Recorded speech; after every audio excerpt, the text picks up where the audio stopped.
The moment is nearly here. The nearly 60-year-old Autzen Stadium ready to hit its prime here in the Big Ten era.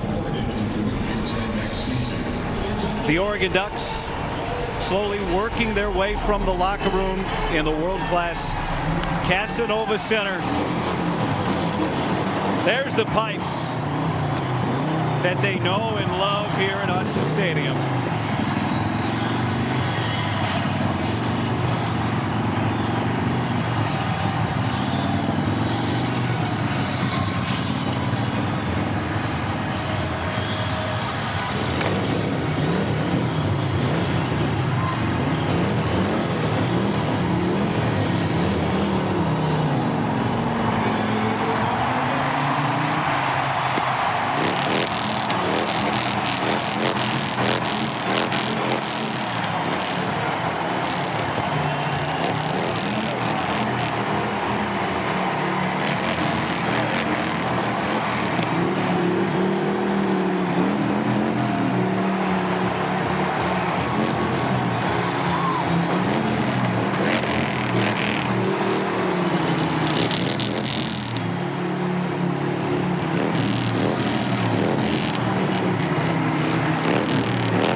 The number 3 team of the nation, making you feel like you're at the center of the universe.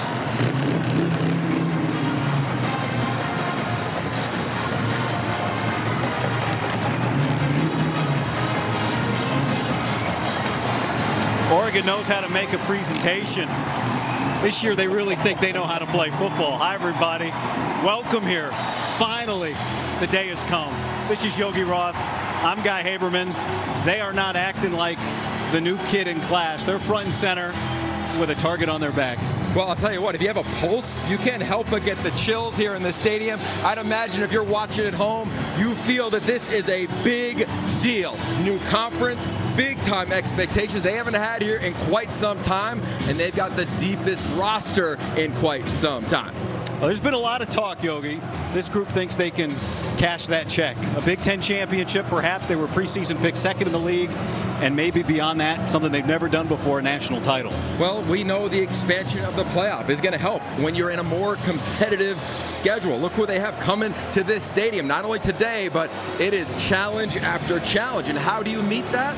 Number one, you got to have the mindset. You got to have the DNA traits, as Dan Lanning says: connection, growth, toughness, and sacrifice. They have all of those in spades, and most importantly, they have competitive depth, and that's what they need. Yogi might be referring to a game 6 weeks from now, but there's some work to do before then. They've got a quarterback, though, who knows how to handle a long road and big games. Oh, he's a special player. I think he's truly got the it factor, which means he walks into a room and people feel Dylan Gabriel's presence, and he makes them better.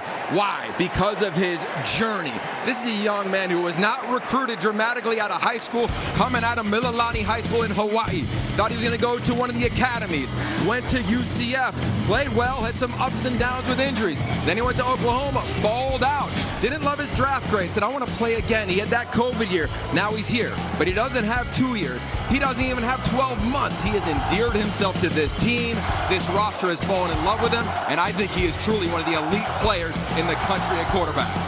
That means he and his coach, Dan Lanning, had to hit overdrive to build the trust, something Dan Lanning has done here. And for more on that, the third member of our broadcast team, Rhett Lewis, on the field. Fellas, fired up to be with you here from Tracktown, USA, which, of course, now resides inside Big Ten country. Oregon, synonymous with speed. Guys like LaMichael James and DeAnthony Thomas are famous for fast. In fact, it was Thomas who influenced stud tight end Terrence Ferguson's decision to come here and play at Oregon. Well, that in the uniforms. But now Ferg is focused on physicality and improving it, a theme that has permeated throughout Dan Lanning's tenure here at Oregon and catches the eye of anyone who comes into this program, like transfer cornerback Jabbar Muhammad, who called this the most physical and toughest fall camp he's ever been a part of.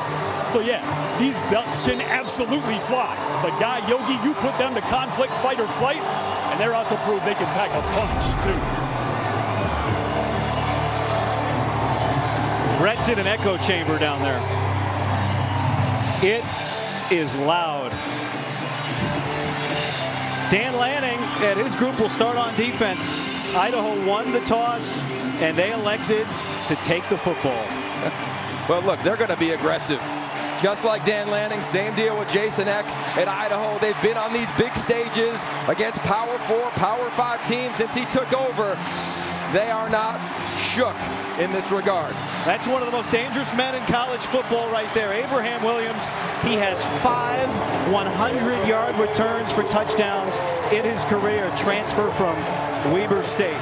Atticus Sappington, a transfer from Oregon State, is going to kick it off. And a new era underway here in Eugene. No return. 25-yard line for the Idaho offense.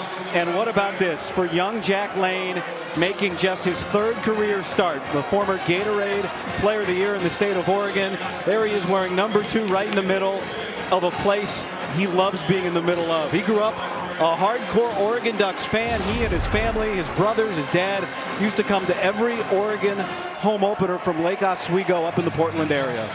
Absolutely thrilled to be here as a player. He told us he didn't have a huge chip on his shoulder not being recruited by the Ducks. If you ever competed in anything, you know you want to prove your worth in front of your home state.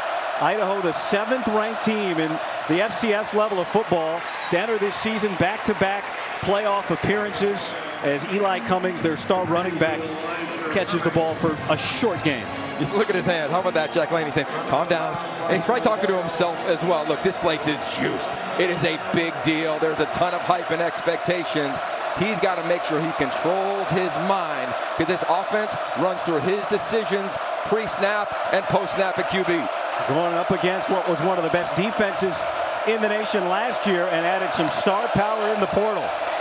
He's going to give it to Cummings on 2nd down, and he's swarmed and brought down by that big Oregon front. Tatum Tuioti, the star sophomore, was there along with Kobe Savage, the newcomer. This defensive line has depth in all caps.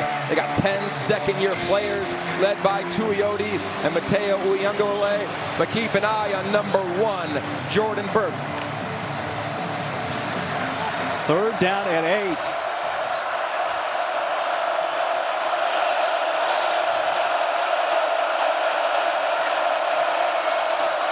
Lane throws it into space and nobody there. A disheveled first possession for Idaho. Defensive front is so active, led by Birch.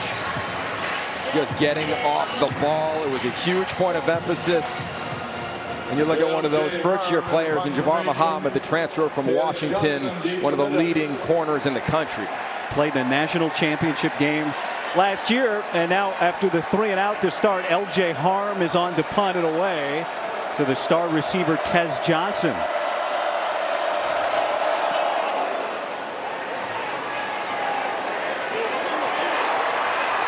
Man, Johnson gets pulled around and brought down.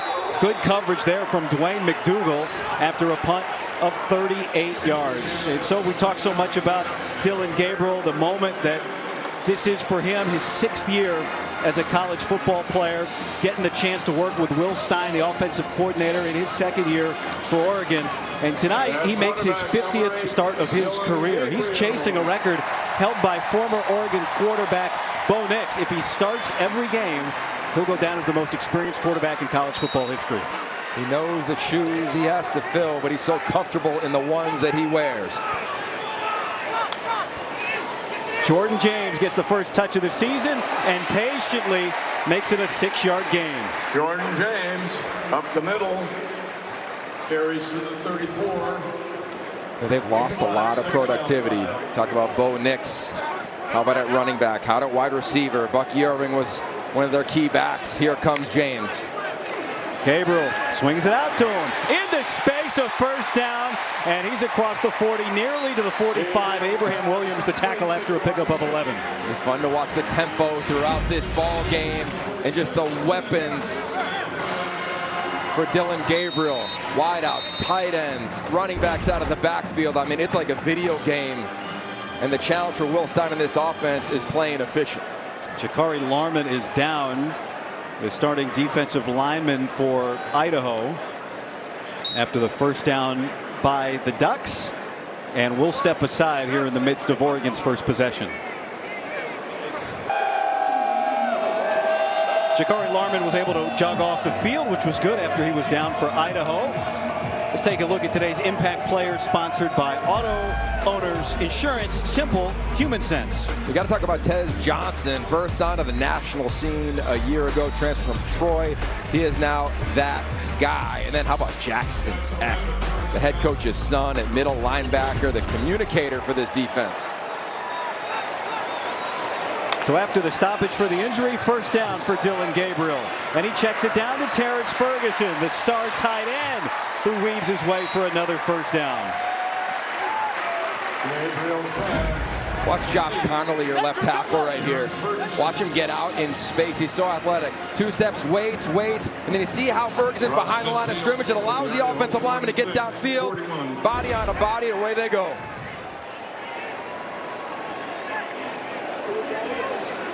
Oregon using the helmet communications, which every college football team at the FBS level is using this year. Idaho, which is allowed to use them today if they wanted, they're not. Deep shot, Evan Stewart, and he overshoots the transfer from Texas A&M. There was heat in Dillon Gabriel's kitchen, man. Just didn't pick up the blitz from James. Guy right in his face, tries to put some air under it. Just missed him by about a foot. Evan Stewart there expecting big things. He's the replacement for Troy Franklin, who's now playing on Sundays. He's the first team all-conference wideout Oregon's had since 2010, so big shoes. Matthias Bertram was there with the pressure. Gabriel, another quick one. This time it's Kenyon Sadiq, the true sophomore who they can't say enough good things about. I mean, could you love anybody more than Will Stein loves Kenyon Sadiq? I don't know about that, but how about this 3 tight end personnel grouping? Sadiq, I love how he puts the ball in his left arm.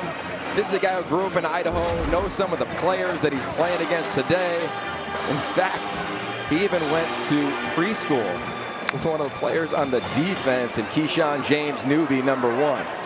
Yeah, each team has a state player of the year from the other state, and Sadiq was the Idaho State Player of the Year in 2022. Gabriel to Noah Whittington. His first carry since he returned from injury. He was whistled down shy of the line to gain. He thought he was still up. He got hurt last year, week 4, serious knee injury, and Will Stein, the offensive coordinator, told us the last 2 weeks he's really starting to see him hit his stride. Yeah, they've raved about the progression and the commitment he made under Dan Lanning just to get his body right. Look, it's hard when you're on a team with the amount of depth that Oregon has when you get injured. You could feel like you're just not a part of it. Dan Lanning's the #1 DNA trait, as we said to start the game, is connection. He stayed connected, and this young man stayed connected to the process. 3 tight ends in the game for Oregon here on second down. It's Whittington, and he gets immediately met and brought down by Keyshawn James Newby, one of the leading returners on what was a very good defensive line last year. And he's a really talented player, transferred out of Montana Tech.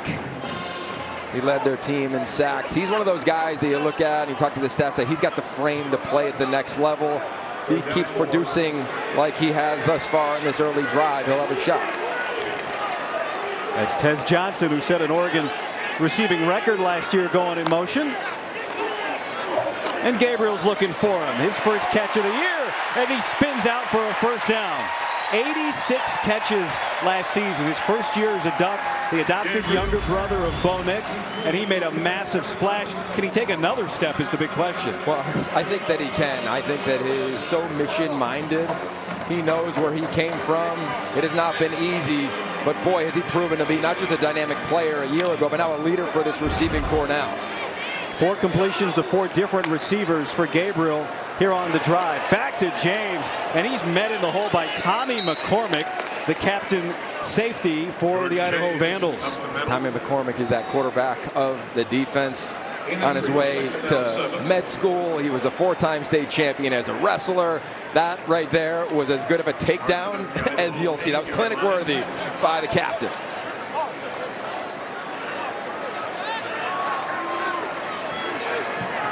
Red zone efficiency. This was one of the areas that Oregon is so dangerous with Johnson and Terrence Ferguson. It's Sadiq who takes it on the toss from Gabriel, breaks 1 tackle, and then gets spun down at the line of scrimmage. Tommy McCormick Doctor? Too early. Tommy McCormick there again. How about the Oregon Ducks? 3 tight end personnel groupings. They've used that a few times. Idaho's basically been staying in their base defense now in the tight red zone. This is a critical down. What Oregon likes to do here, they'll have some shifts, some motions. They want it to be a clean picture for Dylan Gabriel. Idaho trying to get the defense off the field. 3rd down, and the Ducks can pick up a 1st down shy of the goal line. Gabriel, Johnson, touchdown Oregon.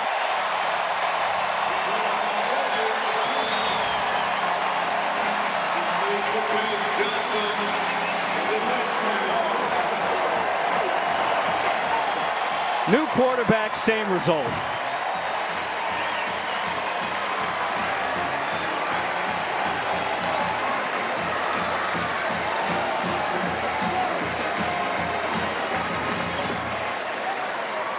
We got the swinging gate here, an old Oregon tradition.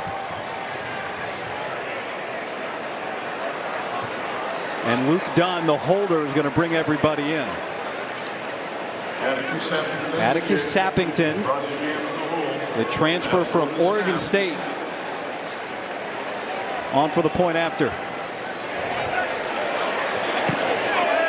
And he's got it. Off coverage. It's man to man. And this man, number 8, he is thrown to his favorite target. 1-5, Tez Johnson. Perfect location into the end zone. Autzen fired up. How about that? One of many for these two.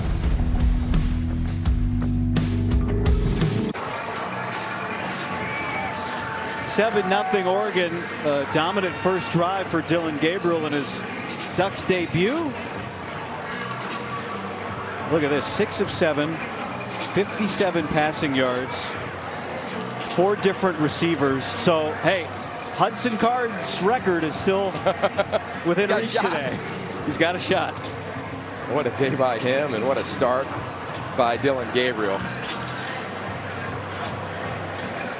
Hudson Card today just 1 incompletion, which tied the completion percentage record with a minimum of 20 attempts for Purdue today.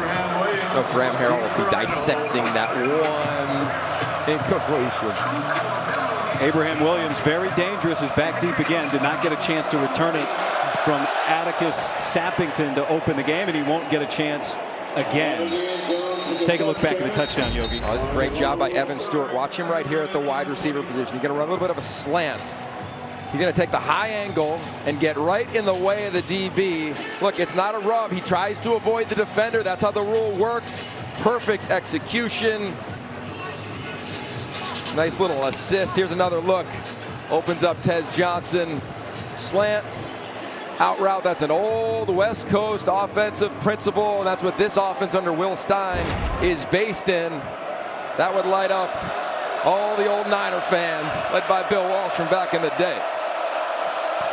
So has Idaho been able to catch its breath on offense after a 3-and-out to start the game? They go to Eli Cummings here, and he gets swallowed up by Jeffrey Bassa, the leader of the Oregon defense, the Fiesta Bowl MVP, the man that seems that they trust to answer for everybody. Yeah, and look, he trusts this program too, and he came back for a reason.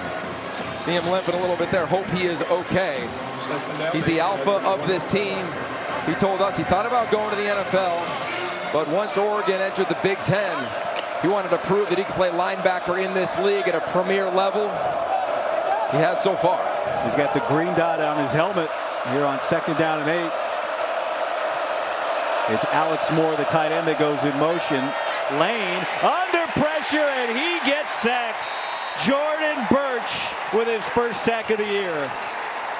One of the biggest questions, guy, coming into this season is who's going to be the game record. To the left of the screen, watch him work and work and work against Aiden Kanapik, who's somebody they really are high on at Idaho at the left tackle position, and that was all effort, power, strength from the transfer from South Carolina. How about Tatum Tuioti coming off the edge, 44. 3rd down and 11.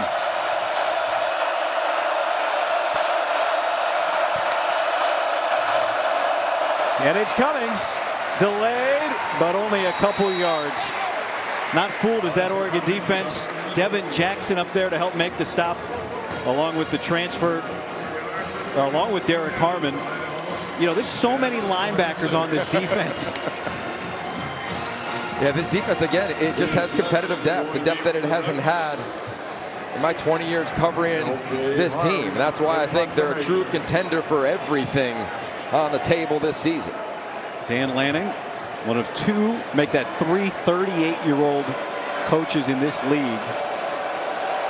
Sharon Moore and Ryan Walters the other two. Harm's second punt of the game, and Tez Johnson will fair catch it. A flag is back down behind the line of scrimmage.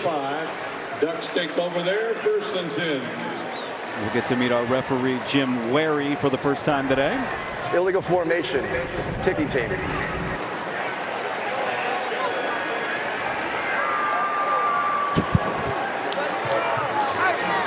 He's trying to get Dan Lanning's attention. Illegal formation, kicking team. 5 players in the backfield. Oregon is elected to reinforce the 5 yards of the previous spot. 4th down. So Oregon wants Idaho to punt again. Yeah, it's the right move. Anytime you get a team to kick it again, you're hoping their coverage unit is a little gassed. Give yourself a chance for a big return. They have an explosive group on special teams at the return position. Tez Johnson made noise last year trying to get loose again. Dan Lanning is not one of those coaches, Yogi, that dismisses special teams. No, they know how critical it can be. And look, this is a game of inches. When you're talking about the premier teams in the country, it's going to be so tight. And this team challenged themselves to make a great first impression on the season, which means no unforced errors, no foolish penalties. Make the other team truly earn it. How about their leading receiver being the punt returner? Tez Johnson back again, looking for a chance. Already has a touchdown today. Harm standing on his own 6-yard line. Another fair catch waved for, and that is going to bounce out of bounds inside the 45, so beneficial for the Ducks to have Idaho repunt.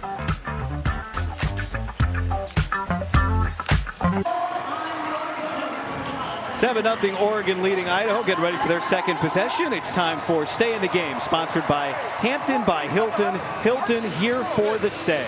Okay, so for Idaho, they have to handle the tempo and move. Did a nice job, I thought, on that first drive. Oregon really had to earn it. And for the Ducks, they got to keep it clean. And a big part is their center. They're starting Charlie Pickard. He's a walk-on. He's local out of Portland, Oregon. He's the backbone of that offensive front. Dream come true for him to lead this team on the offensive line. Jordan James to take it. And he slips down shy of midfield. Jackson Eck, the son of the head coach, the star linebacker, Jason Eck, in his 4th season. There's your guy, Charlie Pickard. What a moment this must be for him. Gabriel goes down.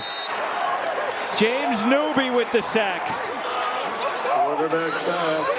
Newby's had a nice start here alongside Dallas Afalava.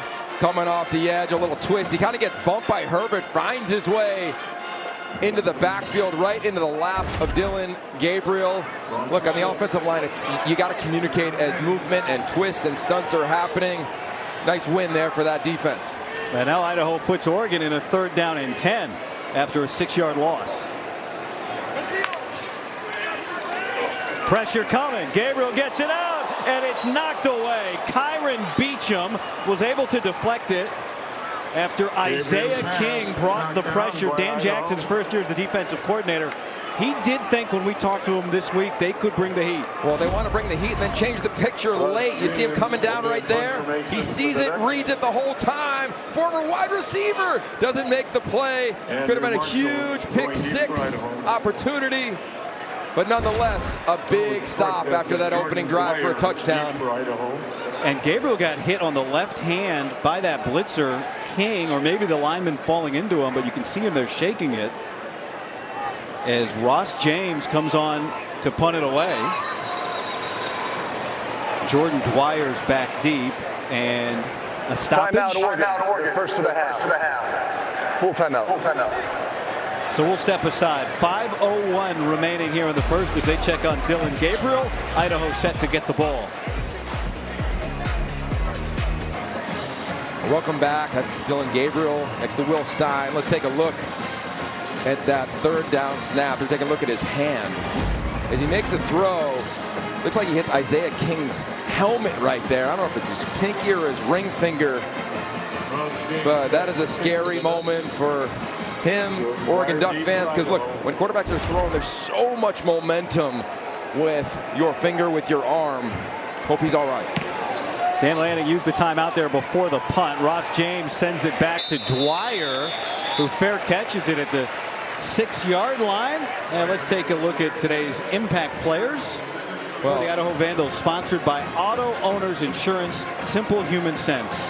Well, look, here's the deal. For Idaho to create an upset to get in this matchup here, they got to create some explosive plays. Michael Graves is that deep threat. They think he has elite speed. And we've talked about Jordan Birch possibly being that guy, and Jeffrey Bassa as well. They are two big-time catalysts for this defense. Right now at linebacker, we're getting our first look here, guy. Justin Jacobs is in at the inside backer position. So Bassa out. The transfer from Iowa. Also Tyler Turner, number 19, is playing at safety in place of Tysheen Johnson, it appears. Here's Lane over the middle to Dwyer. And some breathing room for the Vandals, their first down of the game. That's the star that they have circled. Number 6 right there, Dwyer. Yeah, there's a twist right in front of him. Dwyer recognizes a little hole in the defense. And look, his unique trait, every quarterback has one, it's shoulders and above. Understanding where defenders align and then where they're going to displace to. He knew exactly where to go with the rock.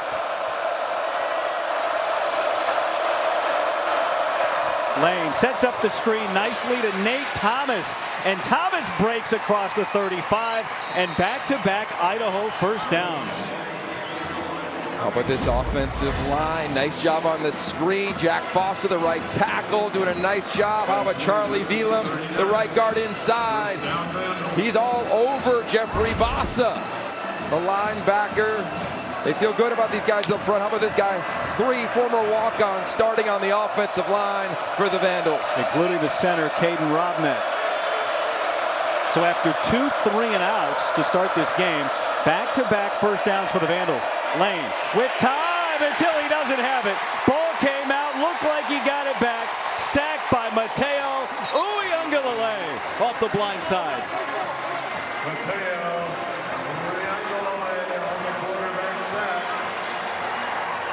This is a coverage sack. It's also an effort sack. How about at the top of the screen? Mateo Uyunglele just wins the one-on-one battle.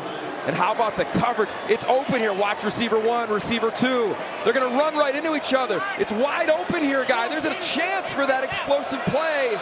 They collide. Lane has to hold on to it.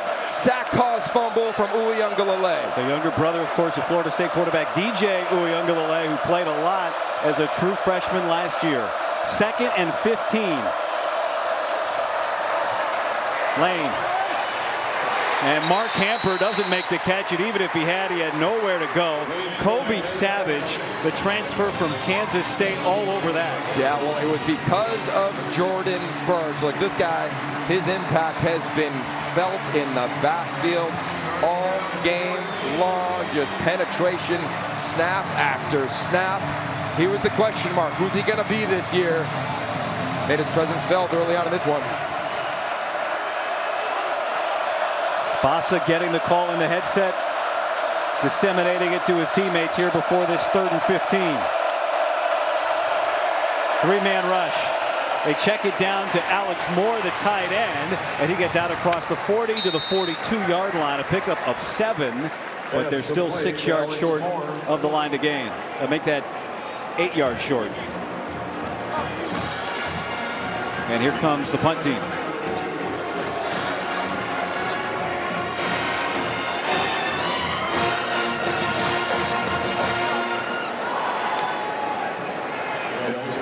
Third punt of the game for LJ Harm, with Tez Johnson back deep again.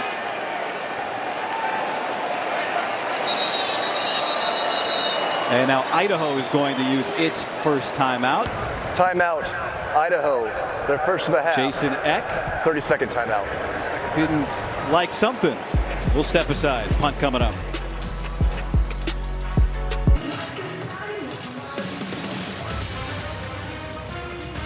Next Saturday, Big Ten Tailgate is live from Penn State's campus to set the scene for a full day of football. The fun begins at 10 a.m. Eastern, 7 Pacific, only on the Big Ten Network and the Fox Sports app. L.J. Harm punting away to Tez Johnson.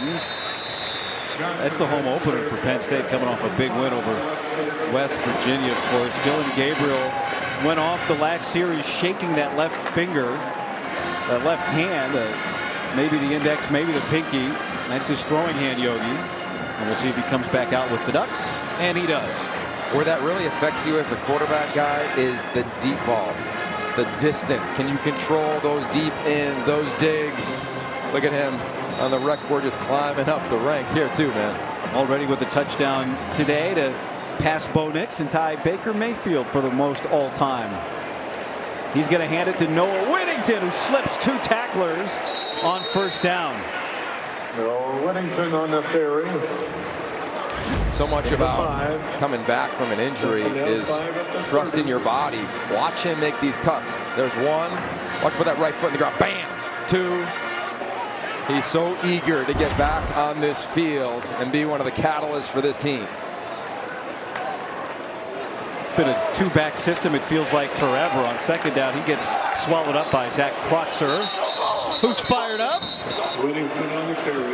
This is a big deal, right? If you're Idaho, you've played on the biggest stages. They were in the FCS playoffs last year, one of the best teams at the FCS level. Here they're playing the number 3 team in the country. Yeah, and they wanted to cut it loose. And I think when you are the dramatic underdog, especially you're not even at the same level in college football, you're saying, oh, we got nothing to lose. And they're not playing tight. They're playing with great emotion. And they have had success against Power 4 teams in their past. Third down and 5. Good protection this time. And there's Kyle Casper with his 4th career catch. And a third down conversion. How about sitting in the pocket for Dylan Gabriel? His offensive line's a little bit in his lap. And how about this route? Corner route thrown behind him, opens up his hips.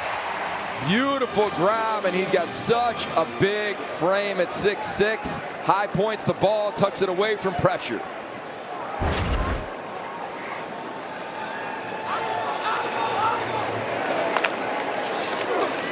Flag down. Gabriel over the middle to Terrence Ferguson, makes it look easy. For the first down, we'll check on the penalty.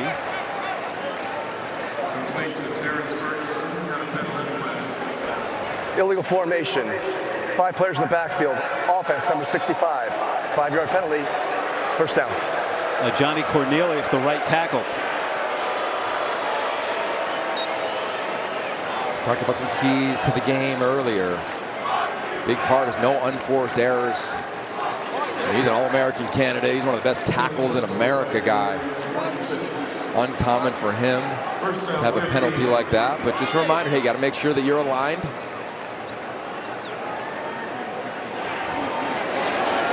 As the first quarter comes to a close, Dylan Gabriel will let the clock run out. And so a 1st and 15 coming up. That's the end of the first quarter. For Oregon, after 1 quarter of football here in Eugene. And Eugene is living up to everything you ever heard about it today.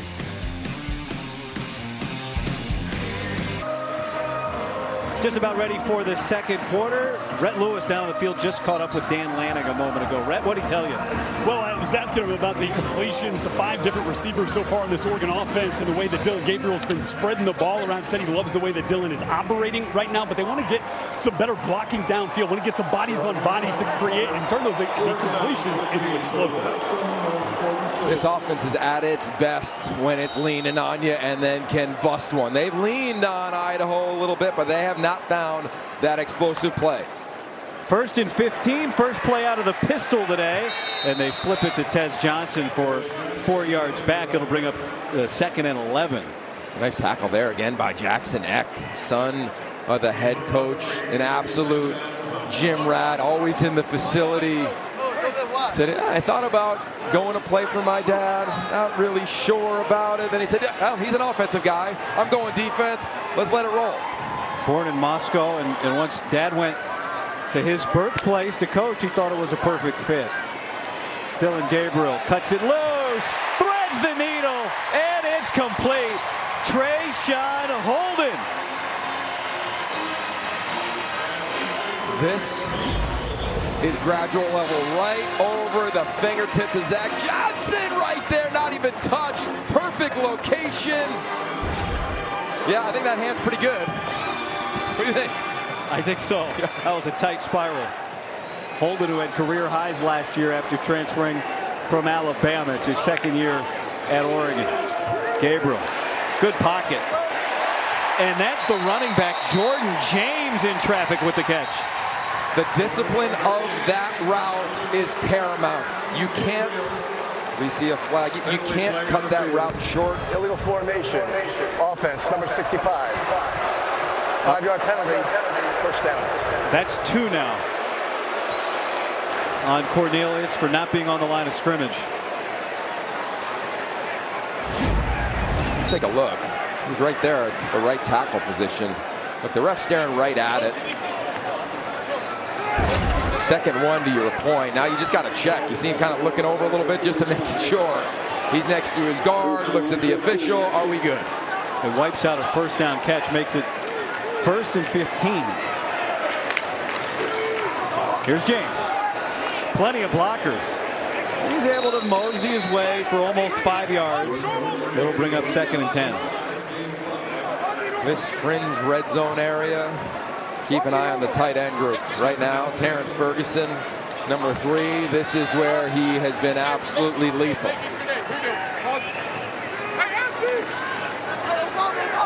There he is right there in the slot. Such a matchup issue.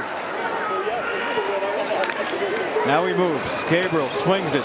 Gets the block from Ferguson. Tez Johnson going the wrong way, and he loses 4 yards, and now it's 3rd and long. Matthias Bertram had that blown up. Yeah, this defense is pretty impressive, flying to the football. They're trying to change looks just a little bit post-snap. They're just playing sound football, right? They're not getting outnumbered in gaps. You see 6 Idaho Vandal jerseys around the ball.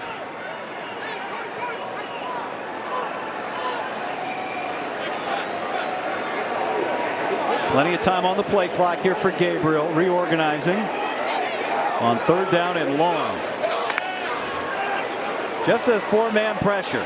And it's through the hands of James, the sure-handed back, who just made a spectacular catch that was wiped out by penalty. And now it's 4th down.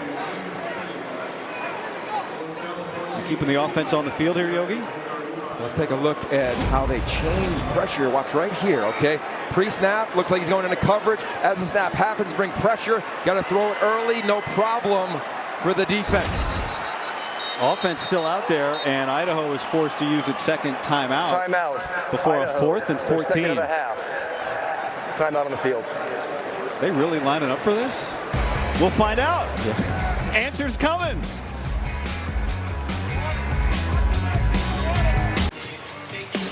Experience the expanded Big Ten Conference like never before with Big Ten Plus. Stream thousands of non-televised live events across the Big Ten. Plus, enjoy next day game replays for every Big Ten game. Subscribe right now at BigTenPlus.com. The offense has come off the field. The kicking team has come on the field. Atticus Sappington lining up for a 51-yarder, maybe a 52-yarder. His career long at Oregon State was 48. His first field goal attempt as a Duck is no good. Boy, he had plenty of leg. And it stays 7-0. Idaho defense wins that possession. They played really sound on that series. Take another look at the field goal. Good hold, good snap. To your point, definitely enough leg, just a bit outside. So now Oregon back to defense with 12 minutes remaining here in the 2nd quarter. They have been dominant. 3 and outs to start the game, back-to-back. Defensive front's gotten after it. I really like this linebacking core. How about Devin Jackson in there right now? Might be the fastest linebacker in America. Sideline to sideline. Jack Lane, who started 4 of 6, down the sideline, underthrows Dwyer, and that gets a flag. Boy, Kobe Savage was just stuck on the underthrow, and that created the pass interference.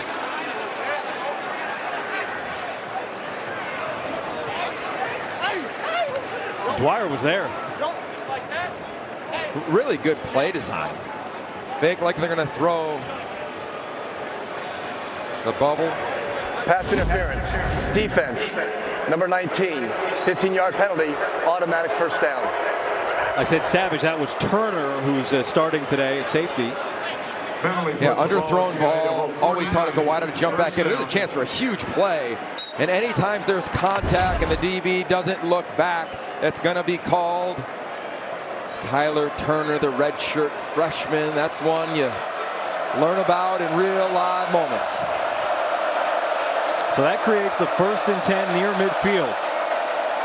Eli Cummings breaks across midfield for the first time today, and he finally gets pushed out of bounds by Jabbar Mohammed after a gain of 23 yards. Eli Cummings, really talented player. Watch him stay square to the line of scrimmage. He gets the ball square, square, square. That allows him to explode and burst to the perimeter. Look, Idaho came into this game thinking they would have success in perimeter runs at the edges. Haven't had a lot of them. That's the first one, but here comes some momentum from the underdog.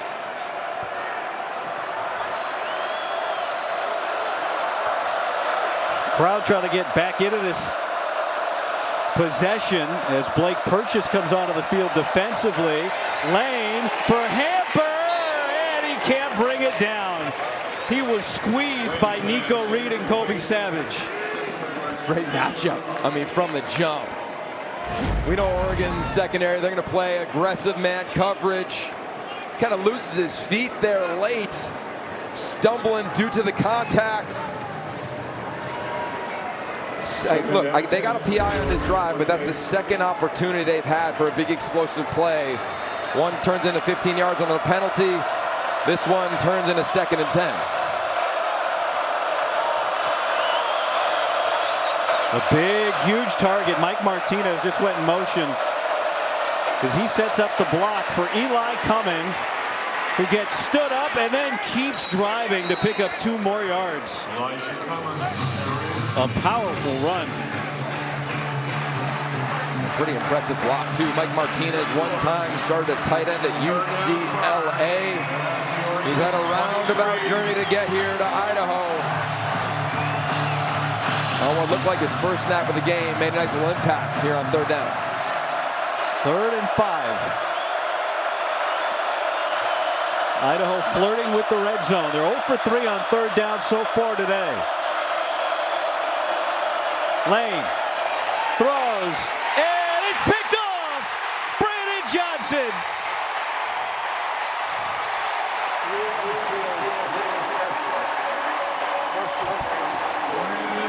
The transfer from Duke making an immediate impact. They run the same exact play that got a PI earlier, and that is battling for the ball and turning to see it. On the PI, Turner never looked. On the pick, we look at the transfer. His eyes completely turned. How about the ball skills? True possession. Does he have it? He's got it. He's in. And we got some juice in Austin. Brandon Johnson in part represents the Modern Family, in homage to Ty Burrell, the actor and Duck superfan. They're all riding around in Dylan Gabriel's van. This is part of college football, right? Immediate impact from the transfer portal. And Brandon Johnson joins the list with Kobe Savage and Derek Harmon, Evan Stewart, Jabbar Mohammed. Jamari Caldwell's they're on the way to pick him up in the van. Well, there's his first interception as a Duck after starting his career as a Blue Devil. Jordan James. That's the first rushing first down for the Ducks today. But how about that Modern Family? That's so good. So good. As is this patience. Look, like he's going to fall, and then he just squeezes right through. for the first down.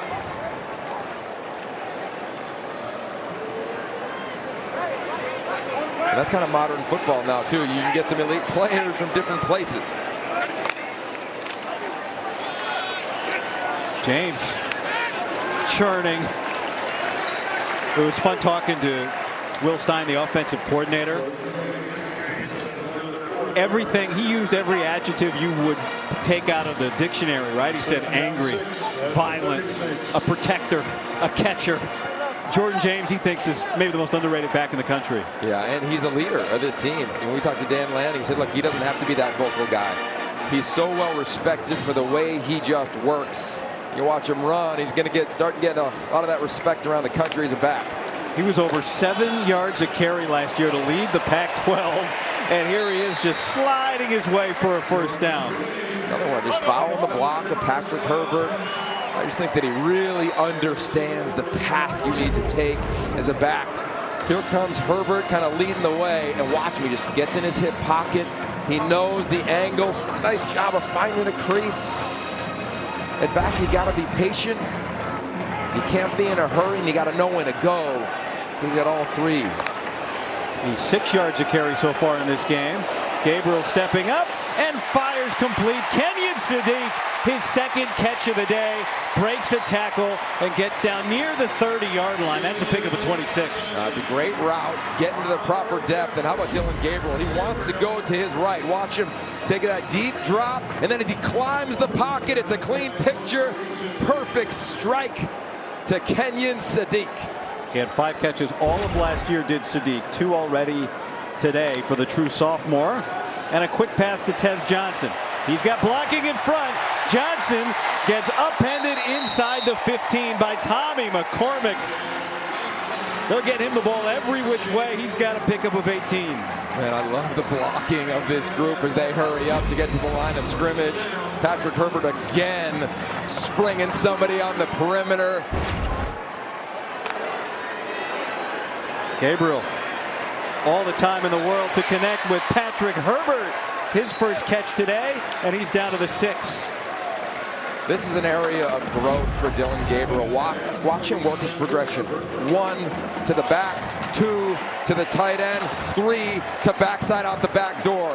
That's really the area where he has grown a lot in this system. This is not an air raid system, guy. This is based in NFL principles, West Coast offenses. You have to be able to go through your progressions. Clinic right there on that snap. Gabriel, back shoulder. Stewart couldn't bring it in.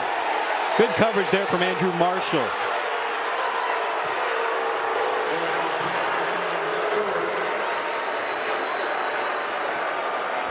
Crowd wanted a little contact.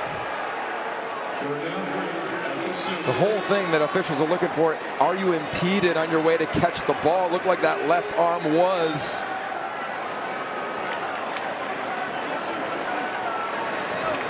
The second time he's taken a shot to Stewart in the end zone so far today. So now it's 3rd and 2.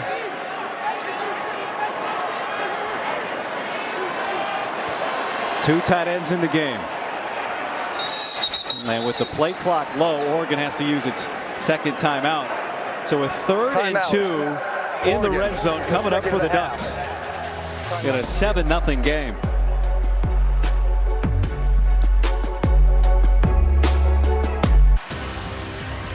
Football on the Big Ten Network is sponsored by Hampton by Hilton. We had a fun day yesterday riding around in Dylan Gabriel's van. Not a sports car, not an Escalade. He's using his NIL deal for a minivan.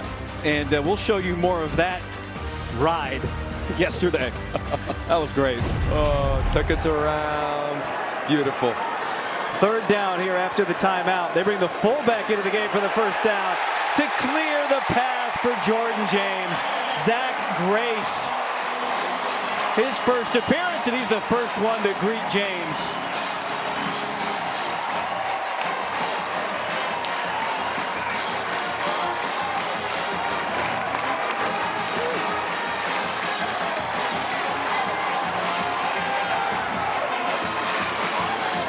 A fullback? Isn't this 2024? Rich Brooks is fired up. James, who had 12 touchdowns rushing last year, is taking that ball with him. As Atticus Sappington lines up for the point after. Luke Dunn, the holder. Luke Basso, the long snapper. At point after.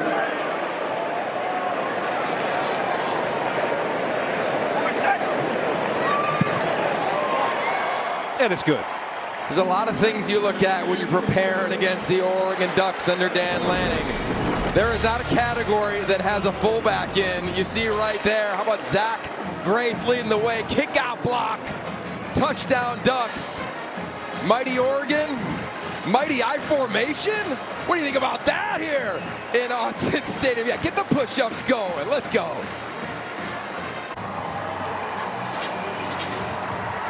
Oh, the Ducks got his new hat.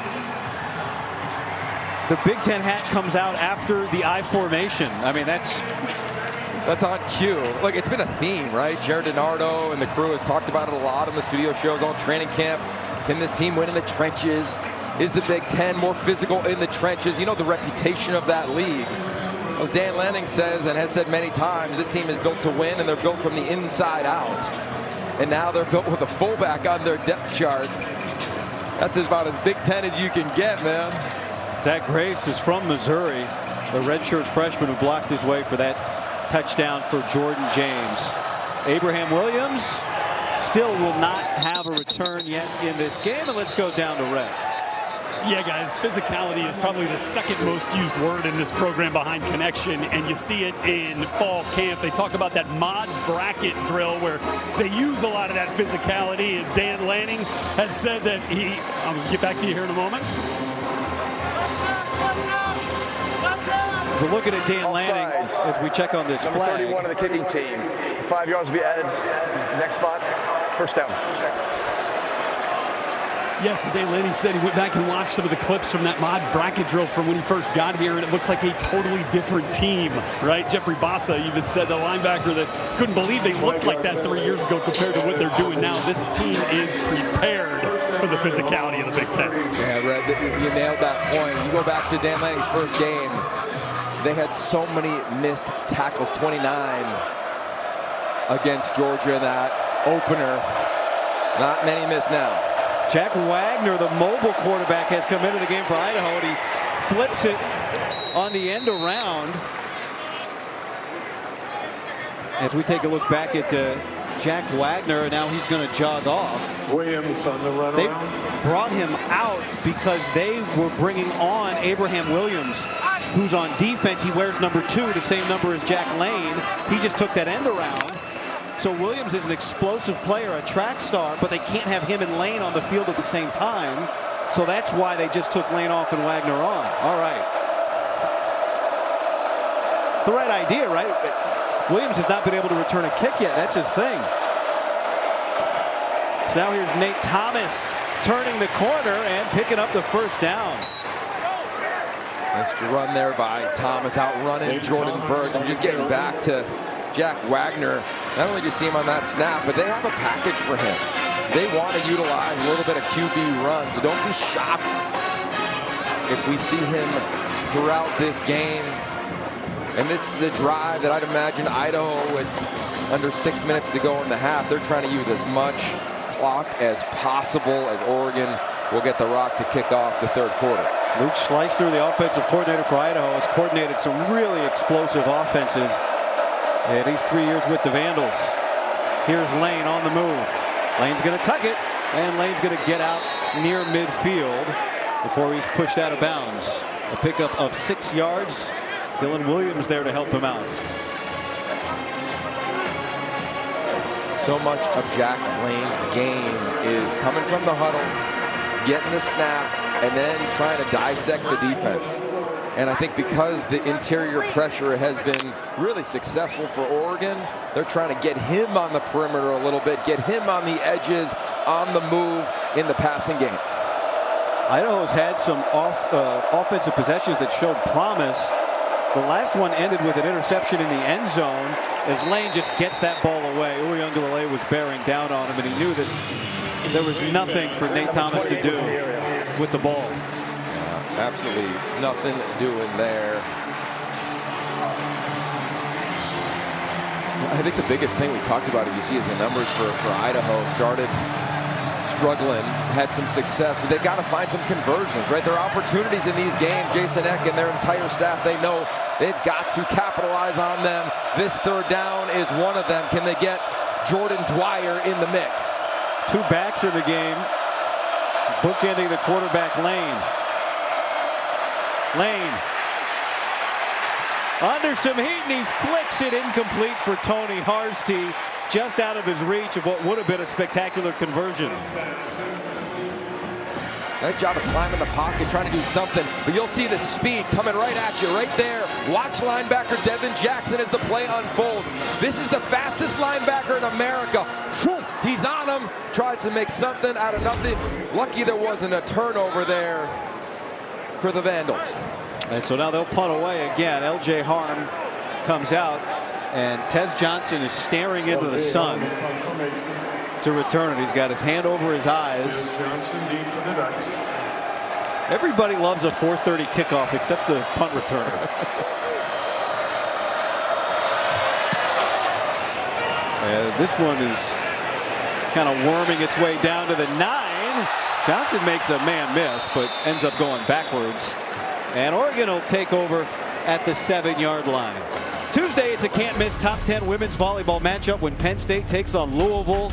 Coverage begins at 7:30 Eastern, 4:30 Pacific, only on the Big Ten Network and the Fox Sports app. Dillon Gabriel, we said it off the top, so much of what he does is history, including this. He's now eclipsed the 15,000-yard mark for career passing yards. This is the list he joins. This is all time. This is everybody that's done it. It's amazing, and about 80% of that list were not huge recruits, him included. When they got to their institution of choice, they just went to work. He's continued that. There's Terrence Ferguson, and he gets the Ducks out of the shadow of their end zone. Jackson Eck eventually with the tackle after a pickup of 14. Nice job, Tez Johnson kicking it off. The motion clears out a huge area. That is simple pitch and catch. Noah Whittington gets the handoff here after Jordan James had the touchdown run on the last drive, and he gets ripped down after a pickup of 6. Okay, so you hear about this all the time. The middle 8, right? The last 4 minutes of the first half, the first 4 of the second. Oregon is as good as anybody in America in scoring and or taking the ball away in this moment of the game. You take a look at tonight's advanced stat. That's it right there, sponsored by ifs.ai. The middle 8 as Tez Johnson gets out across the 35, and they're going to get the ball first to start the second half. Yogi, why are they so good at it? Well, I think the biggest thing is the efficiency, because you can really make life challenging if you can get 2 scores within the final 4 and then the first 4 of the second half. It's just demoralizing to an opponent, and that's where Dan Lanning and his team has really been masterful since he's taken the job in the last 2 years under Bo Nix, of understanding time, score, situation. Right now they want to use every second, get a score, see if they get another one, and they kick it off in the 3rd. Gabriel for Whittington. Whittington makes Bertram miss, but Jackson Eck is right there to clean it up. Just a pickup of 2, the sophomore linebacker making sure it went nowhere. Now, I'll say one of the biggest things that have stood out in the first half from Idaho is they do not have many unforced errors defensively. I mean, there's been, 2 guys that have been wide open on plays down the field. Jason Eck, a heck of a coach. He has done masterful things in turning this program around. He felt like it could be a powerhouse. They are playing sound football. 7th year back at the FCS level for Idaho, and it's been a great success under Eck. Terrence Ferguson across midfield. A pickup of 17 yards. Gabriel is 17 of 21 passing right now. This is really fun. And watch the play unfold. You'll see something at the very end will light up anybody who does West Coast offense. Look at that triangle. It's so good. within the West Coast scheme. That's what you want to give your quarterback. Can you give him options with triangles so he can look 1 to 2 to 3, very efficient. Timeout. This is new in college football this year. If you've been watching this weekend, you've noticed it. You know the 2-minute warning in the NFL. We've got the 2-minute timeout in college football this year. And so we've got a stoppage with the Ducks on the march, trying to punch one in before the half.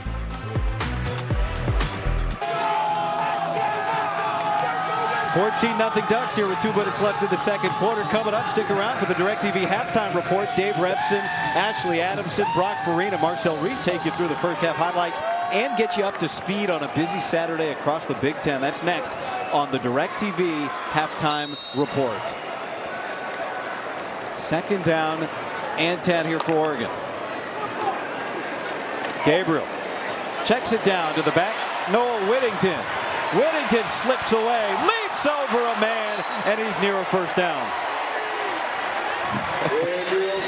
There's so much in every play, right? The athleticism is just phenomenal.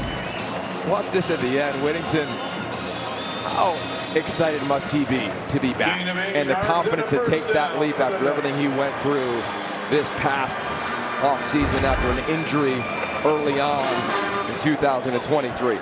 It was week 4, September 23rd, that he had a pretty significant knee injury and able to make it back in less than a year. He got the first down, so it's 1st and 10.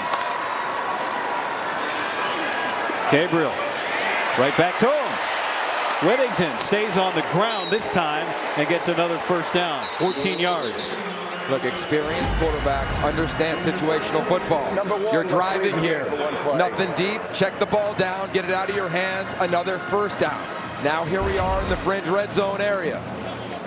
You're thinking time, how many timeouts? We got one, want to save it for a field goal, take a shot, touchdown, if not, check down.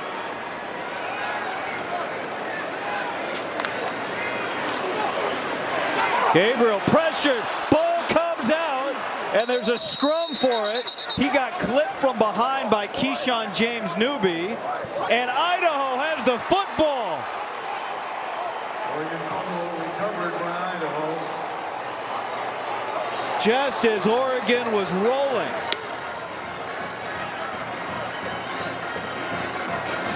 Please reset the game clock to 1:26.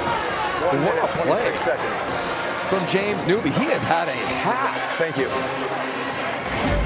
He is just going to keep working and working and working. Cornelius, watch that left arm. The ball's a little low. Gabriel never feels it as he's climbing the pocket. I mean, this is the drill that every defensive end room in the country does. You're taking a swipe at the ball. Talk about momentum shift. And now what do you do if you're Jason Eck? I'm putting the gas down. I'm going to take a run here, see if we can convert one of these explosive plays. They don't have a pass over 20 yards. Dallas Ofalava had the recovery. 126 and 1 timeout. That's the first lost fumble for Oregon since week 9 of last year. And there's Mark Hamper right at midfield. Almost a 20-yard catch. He goes for 19, Yogi. Okay, now remember, clock stops on the first down. So now you really have to control here. And for Idaho, they don't have headset communication, so it's all signals. Lane. Over the head of his back, Eli Cummings, who slipped and fell. And now they can take a breath on 2nd and 10. And that's probably a good thing, right? Stop the clock. He would have been tackled in bounds for a small gain. Now you're getting your best plays. You're going, where do you really feel comfortable? If I'm Idaho, I'm finding Jordan Dwyer. He only got 1 grab. He needs to be the go-to guy. I would work in between the hashes.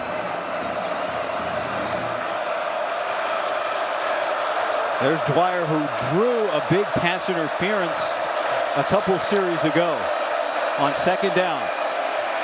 Lane under pressure from Uyunglele and heaves it out of bounds. It's a really nice job from Tosh Lupoy, the defensive coordinator. They come out in a front where they're not in traditional places. They're lined up all over. Look at the alignments, right? It's not what it normally looks like. You got Mateo Uyunglele playing over the guard, standing up, forcing that offensive front to communicate. Big win by that Oregon defensive line.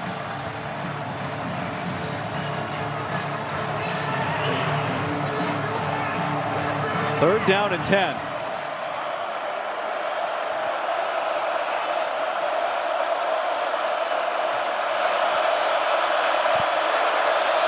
Here's Cummings weaving his way, and that's a good gain, a pickup of 8. It'll set up 4th down and 2. Remember, Oregon gets the ball first to start the second half, and so this is 4-down territory for Idaho.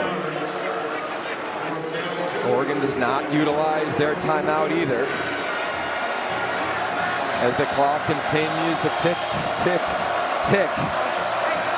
This is a tough spot if you're Idaho, right? You get this first down, you just allowed 15, 20 seconds to bleed off this clock here before the half.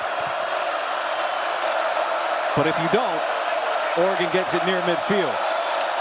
Lane, deep shot, Harsty, and he can't bring it in. Great coverage from Brandon Johnson. Thumbs down. They go to the true freshman coming from the slot, run the slot fade. We saw it earlier in the punt return right into the sun. There's some contact there. We've seen that call before. I think a freshman, he's going to learn from this because you got to jump back into the DB guy. You got to initiate a little bit of contact. He does that. We're talking about a first down inside the 15. They go to the youngster they're really high on, Harsty. I like the play call, taking a shot. That young receiver will learn from that. So does Oregon try to make something happen here with 1 timeout and 19 seconds left in the half?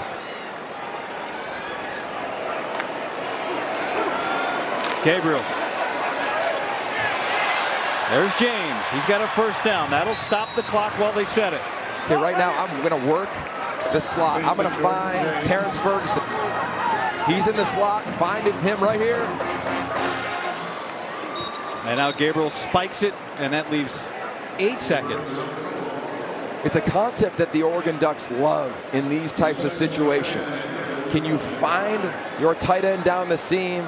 Then you'll have the opportunity, of course, to call that timeout. And a nice job by Dan Lanning saving that timeout on the 4th down. That spike took 4 seconds.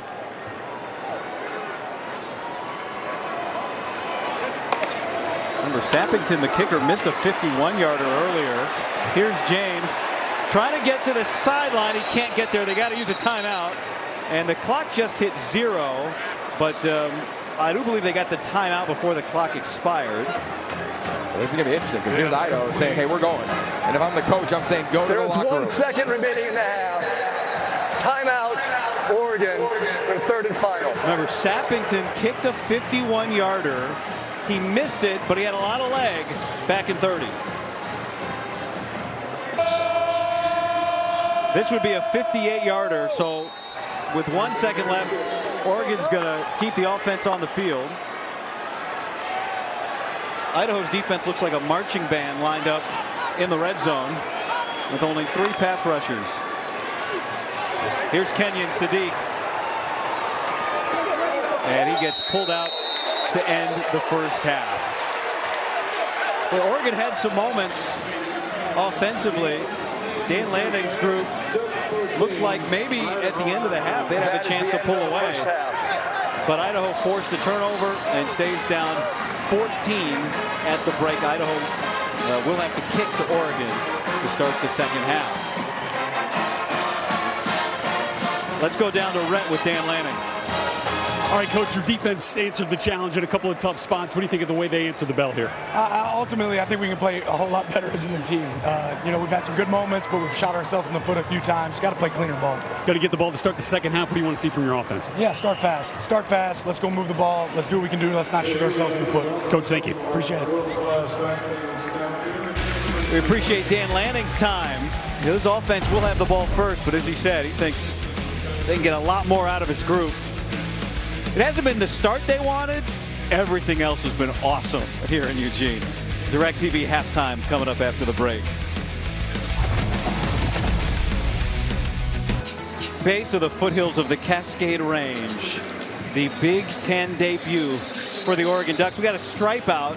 If those folks were expecting a blowout, it hasn't happened yet. Hi, welcome back. Yogi Roth Guy Haberman. At moments, they've looked like the #3 team in the nation, but it hasn't all come together yet. No, I think the defense has done a pretty impressive job, has held Idaho 0 third down conversions, but just some unforced errors, some missed opportunities like that sack caused fumble on that drive. You think they're about to score before the half.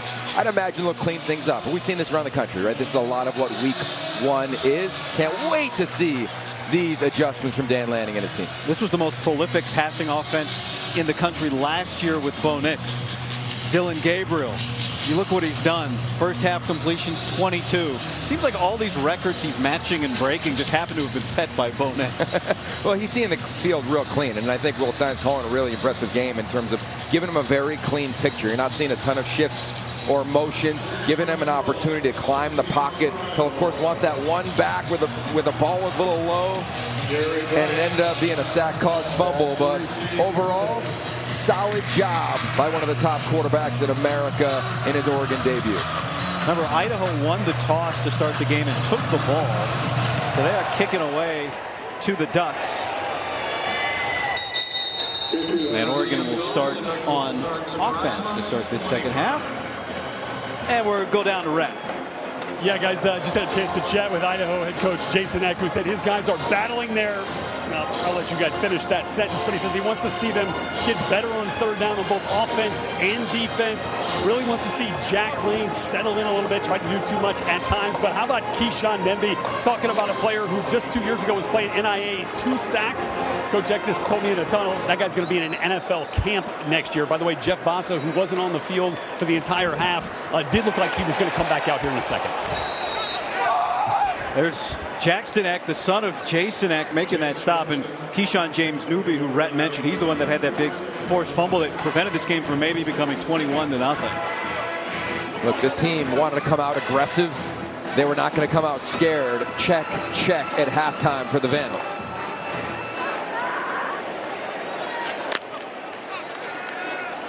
Gabriel patiently in the pocket, drops it down over the middle, a pickup of 5 yards for Trayshawn Holden, and he comes up in a little bit of pain. It's his second catch today. I think a challenge if you are Oregon Ducks. Hope that Holden is all right. He's had such an impressive camp for them. True leader on this team, but I want to see this offensive line, right? The interior of this offensive line. Charlie Pickard, remember the walk-on, getting the start at center. Portland native. That was a very hot first half, Yogi. Flags down, they blow this play dead. We're starting to get some shade here, but it was over 90 degrees today. The turf. Prior to the snap, false start. Offense, number 76, 5-yard penalty, third down. Well, that's Josh Connerly with the penalty, but the turf looked hot. You were down there pregame. Rhett has decided to go short sleeves today because of it. And you just wonder what toll that's taken here in an opener on both these teams. Well, look, I think anytime you play in a competitive environment, the performance anxiety has risen. But this team practices in the heat. They practice in the afternoon in training camp. They've been preparing for a moment like this. So for Dan Lanning and his staff, they're saying, look, guys, this is the environment. Let's just go execute. So a third down here out of the locker room. Gabriel under pressure, and he goes down. Dallas Afalava, one of the best freshmen in the nation last year at the FCS level, an All-American performer, and he finishes off Gabriel, and Idaho comes out of the locker room at the half and forces a punt. Keep an eye on Andrew Marshall. He's going to come from the left side of your screen right there at the safety spot. He gives some pressure. James has to go to him, get off his initial block, and there's the penetration. That's impressive from the defense, and that's what this defense wanted to do under Dan Jackson coming into this game. Change the picture late. That's the first time they've truly gotten home in that regard. Ross James to punt it away to Andrew Marshall. This is hanging and takes a good Oregon bounce. And gets touchdown at the 36-yard line. Coming up, the Huskies kick off their season against Weber State. That's Big Ten football tonight at 11 Eastern, 8 Pacific, only on the Big Ten Network and the Fox Sports app. I've got a report from Seattle. It's going to be beautiful. The West Coast is showing off today. Yeah, it is in the debut weekend, indeed. Well, Rhett Lewis just told us about Jeffrey Bassa. We saw come up a little gimpy in the first half. And he is not out there to start this second half for the Ducks defense. He's the heart and soul of the thing. Jack Lane's going to hand it off to Nate Thomas. And the first man to get a hand on him was Jordan Birch. Short game. Here, I'd imagine if I was Idaho at halftime, I'm saying, hey guys, whether it was Washington State, whether it was Cal, whether it was Indiana, whether it was Nevada, we've played some of the big dogs in college football. Maybe not as big as the Oregon Ducks, but they've been confident. Now on this drive, they get a stop. Can they win the middle 8 battle here in the first 4 minutes of the third? Jack Lane to the sideline, getting it quickly to his playmaker, Jordan Dwyer. That'll bring up third down. So no Bassa. We do see Tyshun Johnson out there for the Oregon defense in the second half. We saw a lot of Tyler Turner defensively in the first half. Turner had a pass interference, but there's Johnson, the second-year man who transferred from Ole Miss. He's a really talented player. His range, his football IQ, he makes this defense better. Idaho was 0 for 6 on third down in the first half. Pressure coming, and that blows up the pass to the tight end, Alex Moore. Brandon Johnson already has a pick today and is having one heck of a game in his Oregon debut. The alignment of the defense just makes it so hard. Look at all these guys where they're lined up. You don't know which gap any defender's going to go through. They try to run that little screen. Johnson all over it. Birch has had his best game, or at least his best half in a drive as a Duck, and you feel him on every snap, guy.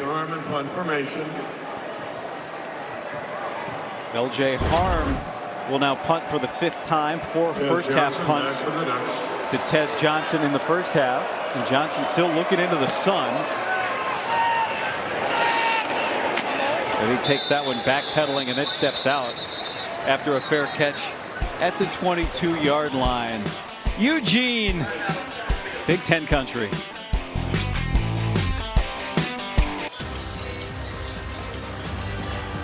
Football on the Big Ten Network is brought to you by State Farm and by Auto Owners Insurance. This is one of the jewels of what is a gorgeous football facility, athletic center. The Marcus Mariota Center, the Heisman Trophy is there, the Maxwell Award is there. It's a shrine to him. And that number 8, Dylan Gabriel, was hesitant to wear it, right? Marcus Mariota, like Dylan, from Hawaii, his idol growing up. Here's Jordan James through a gaping hole and out across the 35 and near the 40, a pickup of 18 yards. Nice job. Here's just straight stretch play outside zone on a track, lighting a match off the back of his offensive line. Idaho's lucky that was not an absolute house call, as James is actually down on the field after that run. So they're working on Jordan James, who's had a busy day. We'll step aside.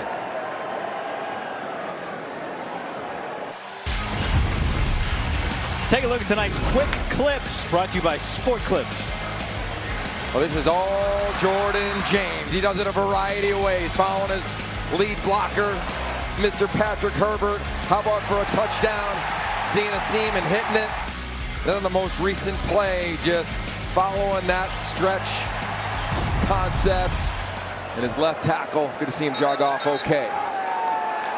Flag down here. While we check this penalty, we'll just mention Jordan James did jog off after being down for an injury timeout. False start. Offense, number 72. 5-yard penalty. Still first down. That's Pancho Lala'ulu, who's getting the start at right guard today. Matthew Bedford, the transfer from Indiana, injured, so Lala'ulu moves over from center. 3 different offensive linemen have been penalized for Oregon now in this game.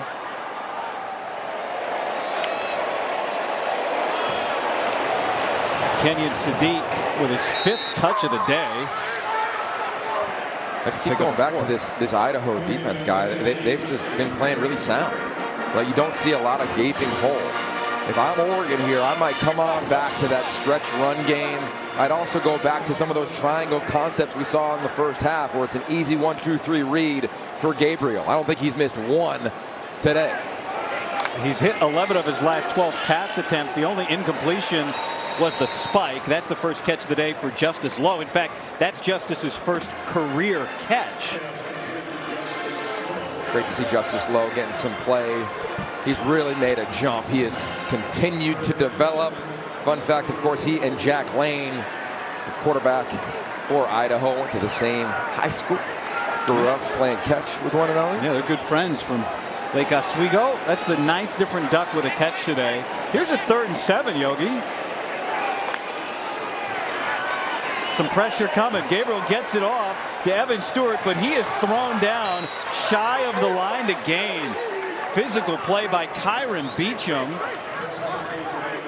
Dallas Alfalava was bringing the pressure, and the score stays 14-0. Defensive line does a nice job. Again, they bring some pressure, and it forces Gabriel to hang on to the ball a little bit. I'm telling you, Andrew Marshall, he's bringing a little bit of heat right in that gap where he wants to throw the ball. He's got to hold it, allows the defender to get right on top of the wideout, forcing the 4th down. So Ross James to punt. And it's a fake. Kenyon Sadiq on 4th and 13. Pardon me, 4th and 3, but he's short anyway. Abraham Williams, the tackle. Turnover on downs. Wow. And now they turn it over in their own territory. Go back to the discipline of Jason X squad. They're ready for it. And then how about the tackle, to your point? Watch him sitting right here. Sees it, drive on it, keep your outside arm free. Nice job with the tackle, the wrap, and the roll. Huge play from number 2, Abraham Williams. That was just one-on-one. One-on-one. You got to make a play. And that's one of the better athletes in America. And I just go back. It's the ultimate team game, guy, and you have to be sound. Idaho has been that almost in totality since this thing has kicked off. You think that was called from the sideline? Let's go down to Rhett. Yeah, guys, this Idaho team was fired up at the half. They believe they are very much in this game. Dallas Afalava wanted a sack. He got one. Now let's see if they get a big play. Jack Lane takes a shot but can't get it. They went for it, Rhett. They went for it. They have not been afraid, right? And we didn't get any sense from this Idaho group that they would come in shaking in their boots. No, they have wanted to be aggressive. I think they've got to find another type of play where they can take a shot. That's the 3rd time they've ran that play to the left side of the field. And Tyshim Johnson, now in the game in the second half, was on top of the route the entire time. I want to see some combinations. That means, though, you've got to protect. They have struggled in that regard against this defensive front. This crowd trying to help out. Eli Cummings. Derek Harmon right there to rip him down. And now it's 3rd down, where Oregon's been great on defense today. I don't know if there's a team in America that got better on the interior defensive line like Oregon did. Post-spring football, Derek Harmon comes over from Michigan State in May. They brought in Jamari Caldwell. They have so much depth. On average, they want to play those defensive linemen about 35 snaps a game. Harmon was used to playing 65 snaps at his previous place. Got to be fresh here on a 3rd down. Art Williams comes into the game at running back after a loss of 2. Lane, long throw. Dwyer pushed out of bounds by Nico Reed into the bench and incomplete. That one's on Jack Lane. He's got to get the ball out. It's a really good concept, right? Pressure in his face. Just one too many hitches, guy. Not enough field. Ball out now. Just a hair late for the Portland native. Really like the play call from Luke Schleisner. 3rd career start for the 3rd-year sophomore. They've had some opportunities today in their passing game. So LJ Harm on to punt. Back to Tez Johnson. You can see he wanted a flag. And then he'll fair catch it at the 14. Oregon trying to jumpstart this offense here in the 3rd quarter.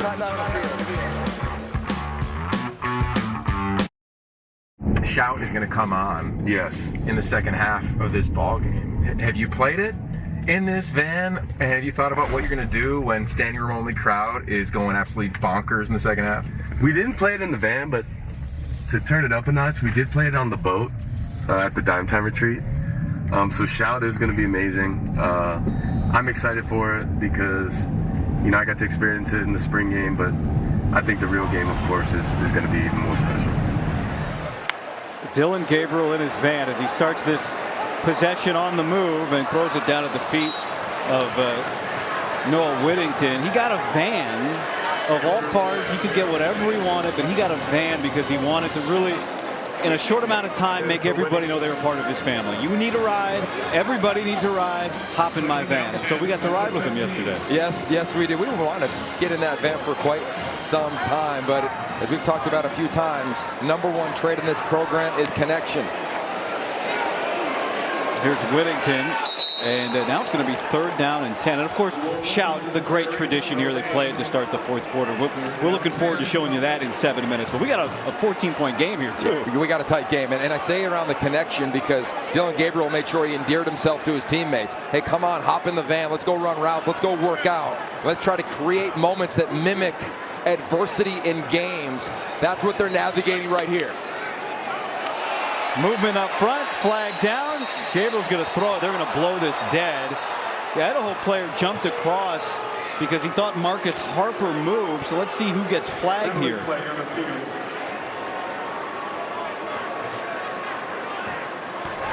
Offside. Defense number 52 in the neutral zone with contact. 5-yard penalty. 3rd down. Yeah, that was Dallas Alfalava. They're not going to reward if you have a delayed reaction to a flinch by a player on either side of the line. So you jump across and hit. That's what he did. They're not going to reward that with a false start. So that's a big penalty. Instead of 3rd and 10, it's 3rd and 5. And that is a new emphasis this year. We should add 2 on the lines. There's Tez Johnson with a clutch catch. The connection between those two has been strong today. 7 yards on that pickup. And for Johnson, he leads the team with 8 receptions this evening. Biggest area of growth for veteran receivers is knowing where the sticks are. Nice job getting past those sticks. And now tempo. Patrick Herbert, his 2nd catch today. And a pickup of 4 yards. I like a little tempo, and look, Oregon's got a bunch of them. Remember, there's headset communication. Will Stein is talking to Dillon Gabriel. He's calling the play. Here's Dillon Gabriel now relaying what that play is to the offensive line. Being relayed from the tight ends to the wide receivers. Note that we have not seen Trayshawn Holden back. Casper is in at the bottom of the screen. Of course, the yellow number ticking there on your screen is the play clock. The helmet communication cuts off right now at 15 seconds. Will Stein can no longer talk to Dillon Gabriel. So they ran it right up to 15 and then snapped the football. And now here comes another 3rd down. And before this 3rd and 5, we'll tell you more history for Dillon Gabriel. 28 completions. That's the most for an Oregon quarterback in his debut. And it's on par for who he is as one of the most experienced quarterbacks in the history of college football under Will Stein. And good to see Trayshawn Holden back in at the top of the screen too, guy.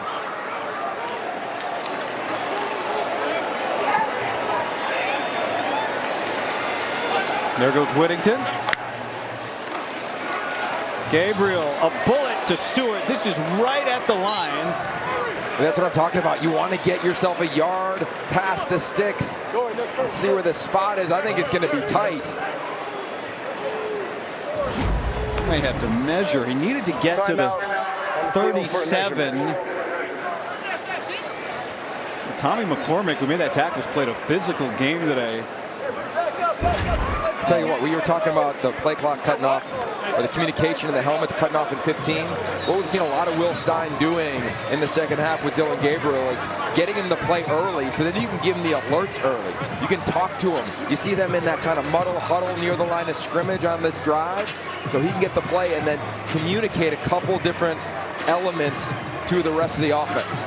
Let's get a measurement. This was a 3rd down play, so if this is short, it's a 4th down for the Ducks. And I'm going for it here. I mean, I understand the time and score. At your own 37-yard line? Look, this is one of the best offenses we think in America.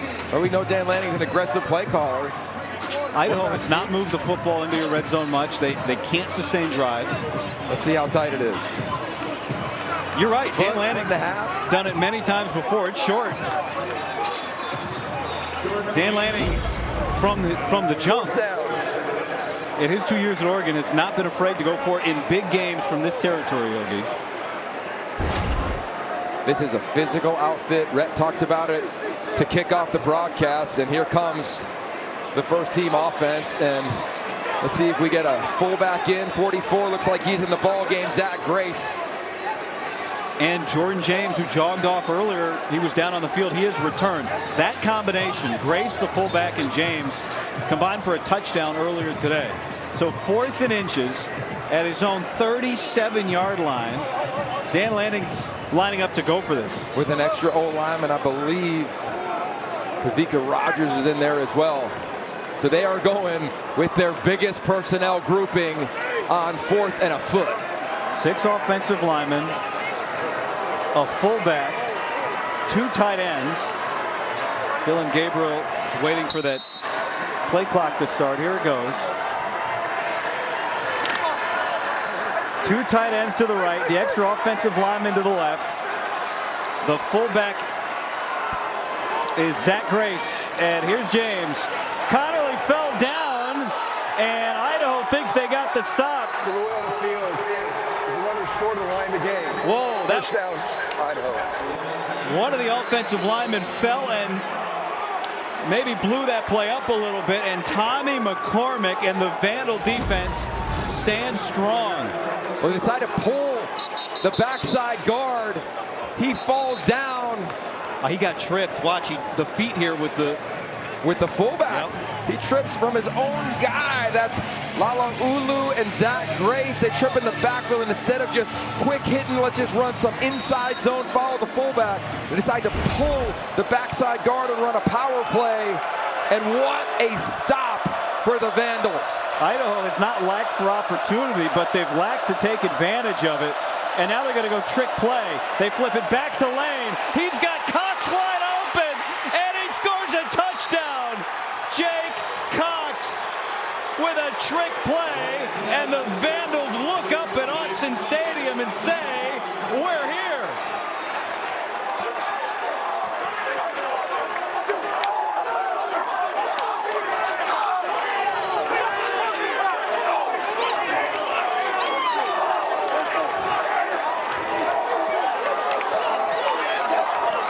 After the 4th down failure.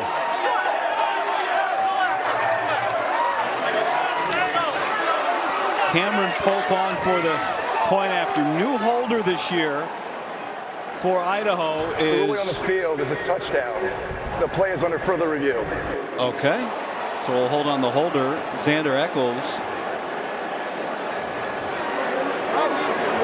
And we'll look back at this play. Is the pitch forward or backward? We had 2 pitches here, right? And keep in mind as you're watching this, if it's parallel, that's backwards. Only forwards is forwards. Handoff. Oh, pitch 1, obviously pitch 2 is all good before the touchdown. But Eli Cummings flips it to Mark Hamper. Does this go forward? Whew. Dean Blandino is watching this play closely. Our rules analyst. As I think everyone around the country is by now with the score. And let's bring Dean in. What do you think, Dean? This is really close. The key is where it's first released to where it's first touched. If it's first touched in advance of where it's released from, I don't see enough to change this. It's very close. And remember, and if it's parallel, it's backwards. That pitch right there, it was right about the 41-yard line, and then it appeared to be touched right about the 41-yard line. It's really close. They're going to need something right down the line. I just don't think we have enough to change this, because now if that's forward, this second pass is an illegal forward pass. Got it. So he just has to touch it behind the point from where Cummings releases it. Is that, am I hearing you right? Correct. Or even. Okay. If we're right on the same line, even or behind. All right, thank you, Dean. Great explanation. Here's the call. After review, the first pass was ruled backwards. That ruling stands. The result of the play is a touchdown. Great explanation there from Dean. It is the greatest game of all time, man. I mean, it is a game of centimeters now. When you look at that touchdown, there they are on, the iPad, as they should. I think they'll be watching that one for a long time to come. Can you post straight to Instagram from the iPad? Here's Pope with the point after. Idaho struggled and struggled and struggled and stopped Oregon on 4th down, and then immediately strikes with a trick play. Oh, this is so good. Look at Cox right there, 33, fakes like he's blocking. 1 pitch, 2, down the sideline, doesn't step out of bounds. And I'll tell you what, the offensive line, they don't go past 3 yards down field, and what a play, what a moment. This place is stunned, and that sideline is not. Jake Cox, how about that, brother?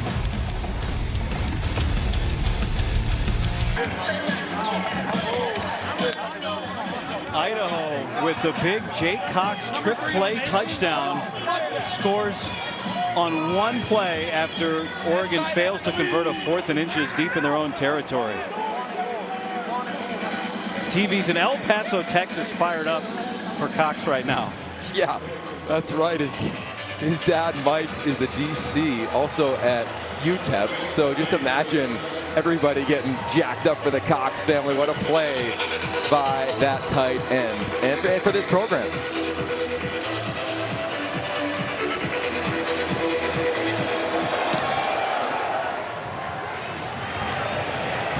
All right, so Oregon, you wanted adversity, you wanted a test. They've got it now. You know. Okay, guys, take a look at this. This offensive line, they cannot go 3 yards down the field, so they got a hold on this play. Watch them. They all stay behind the 35. Oftentimes, these trick plays get called back because of a lack of discipline, especially early on. And look, this has been on repeat from us up here in the booth, and Red's seen it down on the field. The disciplined approach in all phases for this Idaho team has been so impressive, right? Defensively, not giving up explosive plays, gap sound. Offensively, that play, every O-line coach in America should take that and show it to his team tomorrow. Oregon has not scored since the first half. Gabriel pumping laser to Terrence Ferguson for a 1st down. Well, we talked to Jason Eck. He's played in some big games. This is the 5th FBS game they've been in as Ferguson is taking a moment. He's down on the field. And while he is down, we'll step aside for 30 seconds. There's Terrence Ferguson, number 3, just jogged off. Looked like he's all right. Take a look at the hit here that left him down for a couple extra seconds. That was Tommy McCormick getting a shoulder in, but he popped up. It was a 1st down play, so out of the pistol, here's Noah Whittington. Looks like he's got fresh legs, and he bursts forward. But just to make the point, this is the 5th FBS game that Idaho has played since Jason Eck arrived. They've won 1, they've lost 3. They were tied or leading at halftime of the other 4. That wasn't the case today. But earlier this week, he showed them video of everybody on TV picking Florida State to beat Georgia Tech. And he said that's the same thing that's going to happen this week. Can we do the same thing that Georgia Tech did with Trayshawn Holden with another 1st down? And maybe Oregon starting to move things here. Well, they've had success in the quick game for the majority of this ball game. Just look at the numbers of Dylan Gabriel, 30 of 35 now. His completion percentage is off the charts. I'd like to see the Ducks take a shot here. Their athleticism, can they create an explosive play and really get this defense that's so close to the line of scrimmage? Can they back them off? Gabriel finds Whittington again, and Whittington makes the first man miss. Noah Whittington on the reception. Dan Lanning told Rhett Lewis at halftime, we need more explosives on offense. Yeah, and I think right now, Idaho, there's a couple opportunities against this defense, but you got to give Dylan Gabriel credit. Instead of taking a shot, he had a shot on that last snap. He said, you know, let me just check it down, live for 2nd and 5, 2nd and 4. The longest play of the day for Oregon's 24 yards. Here's Whittington. The longest play of the game was the Jake Cox touchdown for Idaho, for either team. And this is one of the most explosive receiving corps in America. Jackson Eck is down. Timeout on the field for an injured player. And as they tend to him, we'll take another 30-second break. Jackson Eck able to jog off. Good news for Idaho. Their star linebacker, the son of the head coach, Jason Eck. The oldest, the second oldest of 5. They had a arm wrestling competition in the Eck house this summer.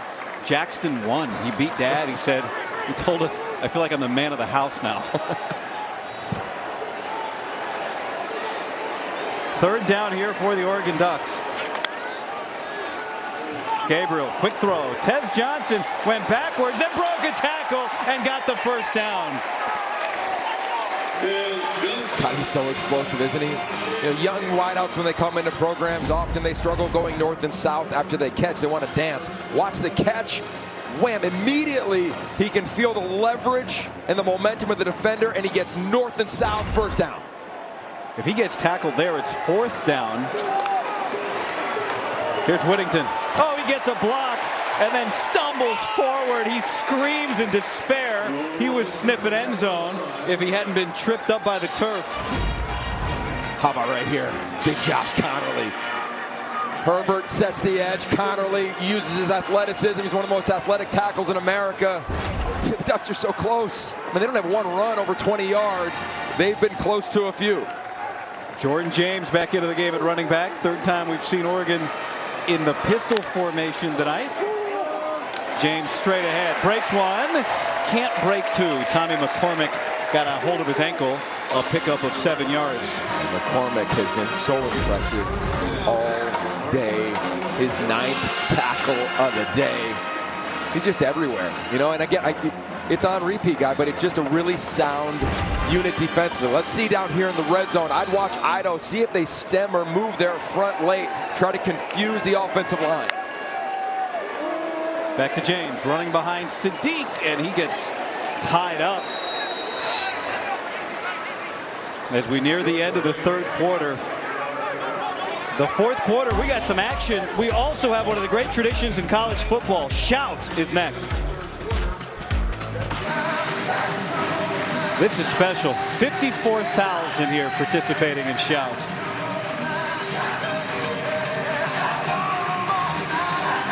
To start every fourth quarter here at Autzen.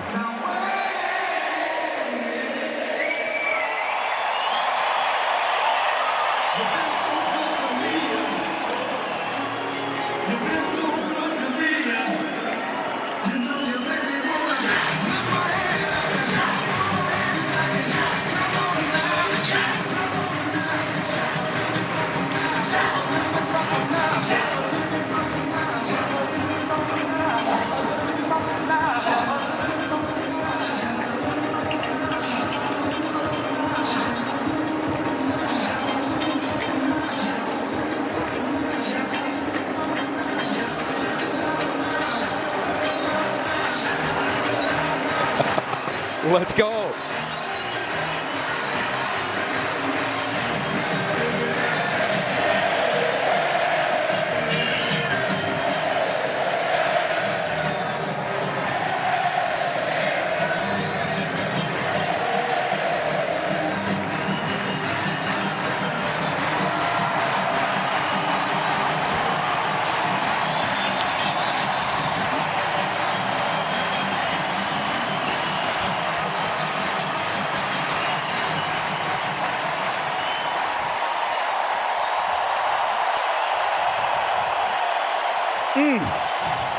That's part of the Big Ten now. Hey, how great is ball, baby? Let's go. Sometimes when you're at home and you got a lot of expectations, you need that crowd.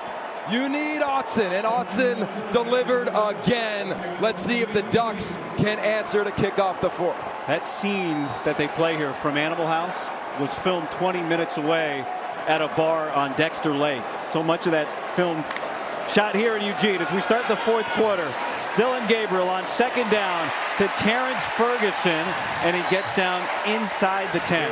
And the challenge here for Idaho is you've got to be able to answer the bell, not just the opponent, but the momentum as another player is down for the Vandals.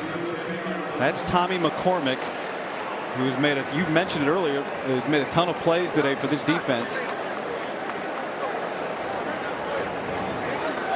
14-7 our scores. We start the fourth quarter. Maybe they got a little emotion back. Rhett, what was it like down there? When Shelf first started, fellas, I was like, this is a little subdued here on the Oregon sideline. But man, when they started hitting that final chorus, we started getting the heads bobbing and the fans took off. And it feels like this Oregon team is ready to feed off the shouting from this crowd. You're supposed to be quiet when your team's in the red zone, but this energy feels good right now.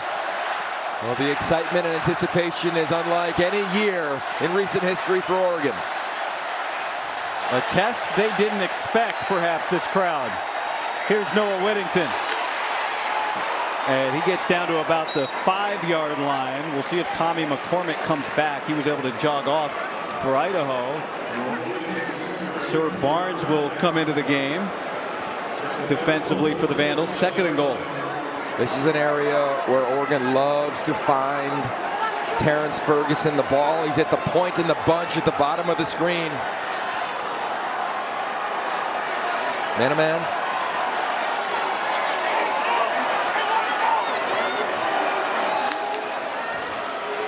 Pressure. Gabriel has it bad, and Tez Johnson caught it anyway on the deflection. Picks up a yard, and now it's 3rd and goal. And that's a walk if it's not deflected for a touchdown. See who gets that arm up. Oh, there it is. Jakari Larmond. Nice job by him, timing up the throw. Are you in 4-down territory here if you're the Oregon Ducks? Extra offensive lineman again, so. Yep. And your fullback, Zach Grace. And 2 tight ends. This formation failed on a 4th and inches earlier this half. Idaho will use a timeout here. Timeout. Idaho. Media timeout. 3rd and goal upcoming. That is a 7-point game.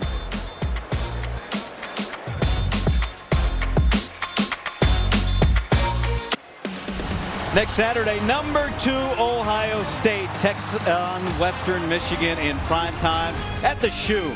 Coverage begins at 7:30 Eastern, 4:30 Pacific. Next week, only on the Big Ten Network and the Fox Sports app. And they'll be here on October 12th, Ohio State. Oregon's got work to do, though. 3rd down and goal. Dillon Gabriel, pressure, jumps away from it. Flag down. Gabriel reaches, and he is down shy of the line of the goal line. And we'll check on this flag. This one might be coming back. Yeah, there's going to be a hold on the O-line. Wow. This has not been a clean game for the Oregon offensive line. Holding. Offense. Number 72. 10-yard penalty. 3rd down. That's the 7th penalty against Oregon tonight. See the right guard right there inside. It's going to be right there when you see 5 trying to get away. Larmond, and that's when the 2nd-year player, Lala Ulu, grabbed the jersey. It was an easy call, and man, was it a gritty effort from Gabriel. So now it's 3rd and goal, backed up to the 13. Pressure coming. Terrence Ferguson trying to get away, and he can't. From Kyron Beecham, Dallas Afalava came over to help finish it. They do have a weight room in Moscow, and these guys have been in it. And now Beecham is down. For an injured player. And it's not easy to corral Terrence Ferguson like that. It's just such a sound group. Everywhere Jason Eck has been, he has made better. Whether it was when he started his coaching career as a GA at Wisconsin under Barry Alvarez, after his playing career, which, by the way, those headshots are amazing. of Jason Eck. He won a Rose Bowl there as a Badger. And he learned his foundation in coaching, talking to him about his path. There he is. Love the old school shoulder pads, but always wanted to be a coach. Joined the staff at Idaho with Nick Holt early on. And then he just watched his career continue to go. And then when this head coaching opportunity opened up a few years ago at Idaho, he jumped at it. They hired him. He felt as though they could be a powerhouse at the FCS level. They're ranked 7th in the preseason polls. I got a feeling no matter what after this, they're going to climb a few slots. Pressure field goal here for Atticus Sappington, who missed from 51.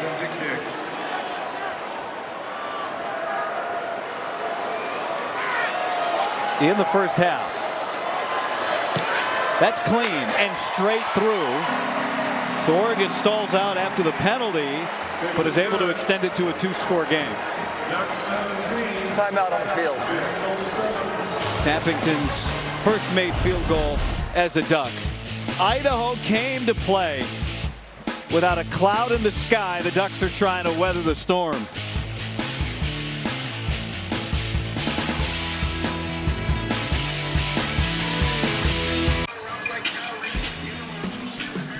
The final drive recaps the entire day around the conference. Tonight after football, only on the Big Ten Network and the Fox Sports app. One push-up for every point. Oh, and a clap to finish. How's that form there, Yost? It's good. You know, he's had a tough offseason. He's had to get after it. You watch the documentary about the team out west. Duck's had a busy offseason. He's been everywhere. After the field goal from Sappington, a 17-7 Oregon lead. Oregon was shut out in the third quarter. That field goal, the first points of the second half. This is a team that dominated differential last year throughout the season. Look at that, 27.7. That was the point differential. Led the country last year. Today, you could do that math, Yost. Yeah, it's been a little different. Right? And look, we talked to Dan Lanning about this team. He's been around championship teams, right, at previous stops. And, you know, it's hard to know. It's hard to know in training camp. You got to see it. This team has met adversity. How do they rise up in the last 13 minutes of this ball game against a team that believes? Jack Lane, the Oregon native, setting up to throw to Hamper down the sideline, and he wins the jump ball over the head of Brandon Johnson. 29-yard pickup. I'll tell you what, I like that there's contact down there, right? Maybe a little bit of push from the DB, a little bit of a elbow from Hamper. I like how they didn't call anything on that play at the end. Let them play. And guys, how many times have we talked about it? To win a big game, you got to make 3 big-time throws. Here's the end of it. Johnson, he never looks back this time. Lucky they didn't get a PI as well. How did Hamper finish that catch?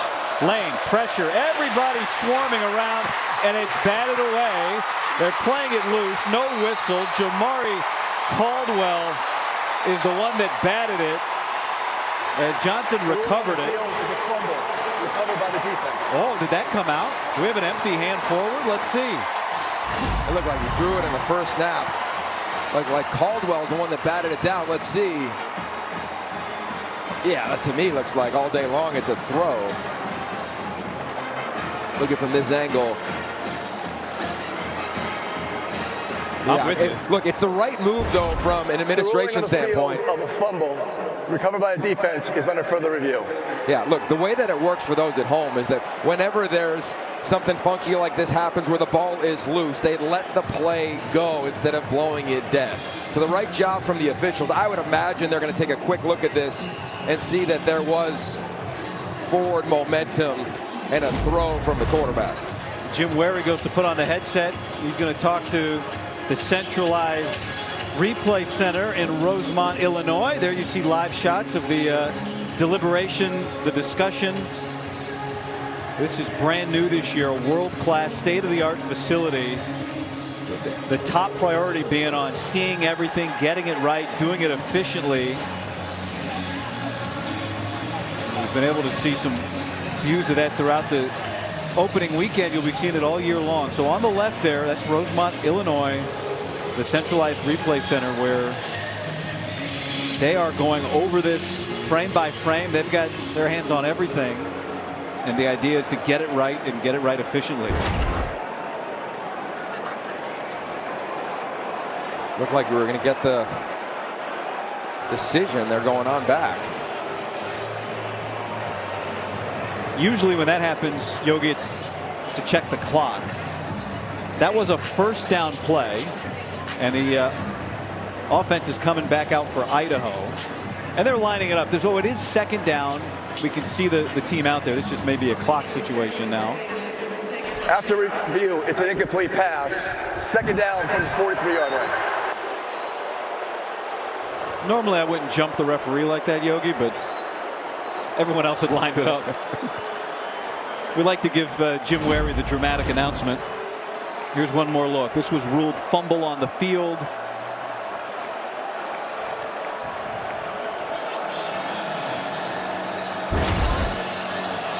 So 1:52 after getting that time back on the clock that came off as it ran. Second down.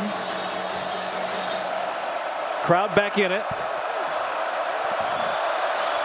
After a 29-yard completion 2 plays ago by Idaho to get into Ducks territory. Pressure again. Sets up the screen perfectly to Nate Thomas.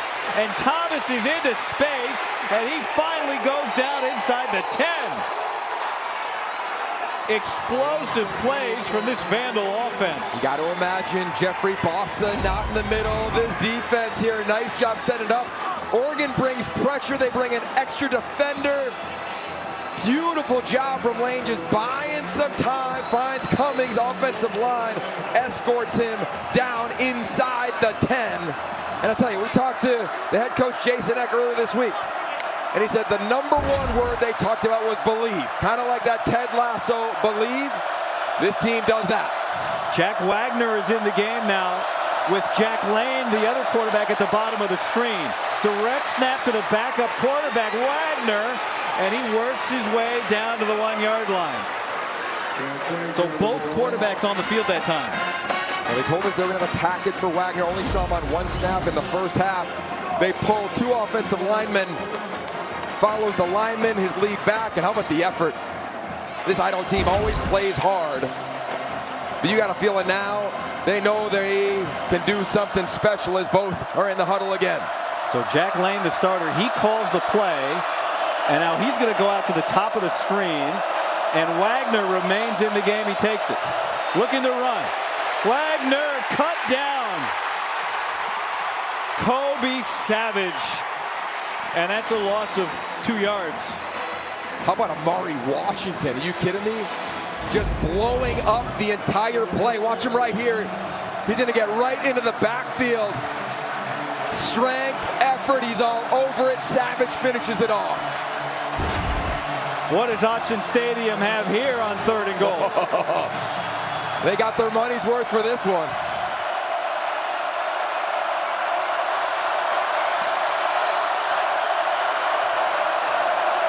Direct snap to the running back. Lane fakes a flip, and he scores a touchdown. 2 touchdowns on trick plays for the Vandals. Whoa!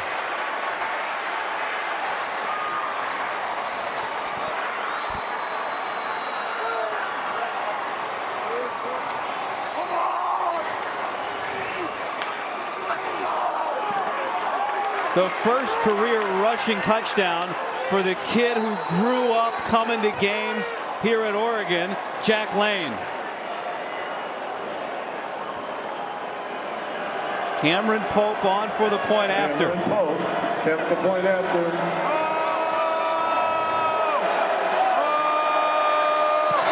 And whistles.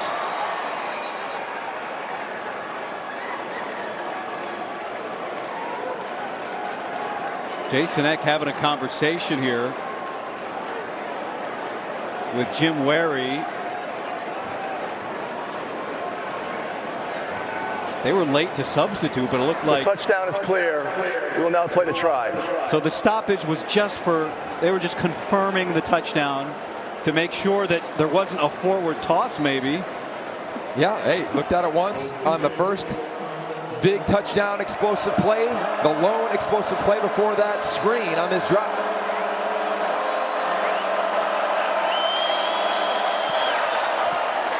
Pope's got it. Under 10 minutes to go here in regulation. Jack Lane, the former Oregon State Player of the Year, grew up coming to games with his twin brother, his younger brother, his dad, came to every home opener for the Ducks from just 90 minutes up north in Portland, and what a dream moment. What a dream moment indeed. Think he's going to throw, says, no, I'm going to tuck it and run. Show the athleticism. How about the excitement, the celebration? What you got, Lake Oswego? 17-14.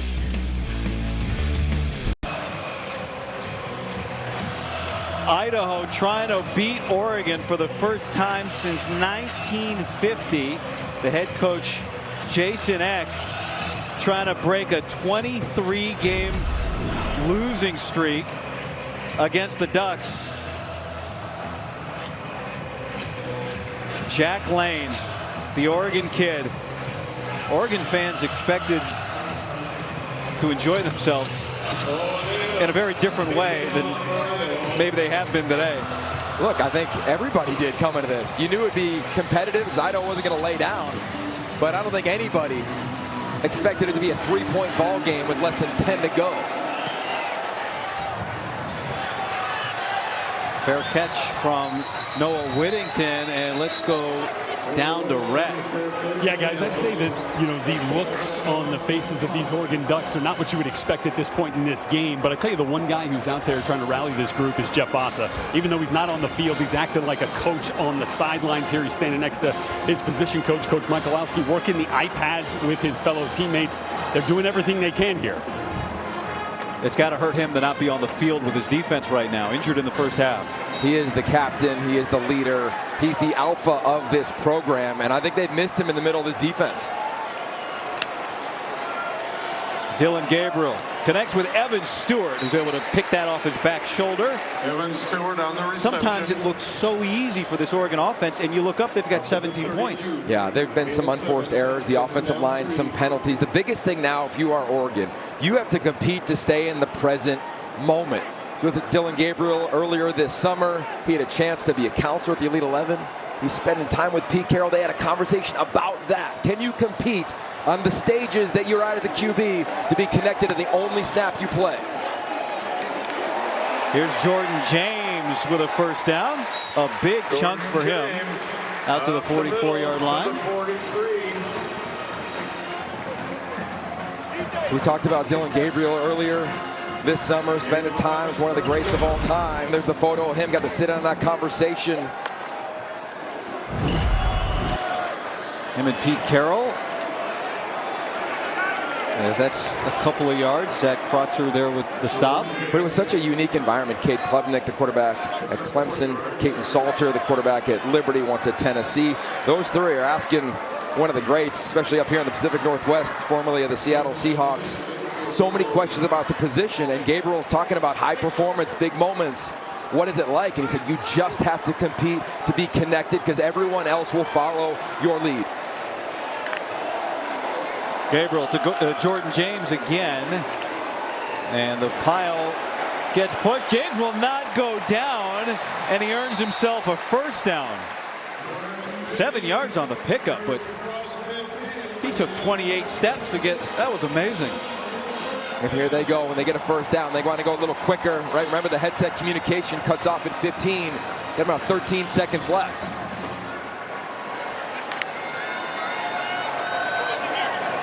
Still got 6 seconds to get elements of information from Will Stein.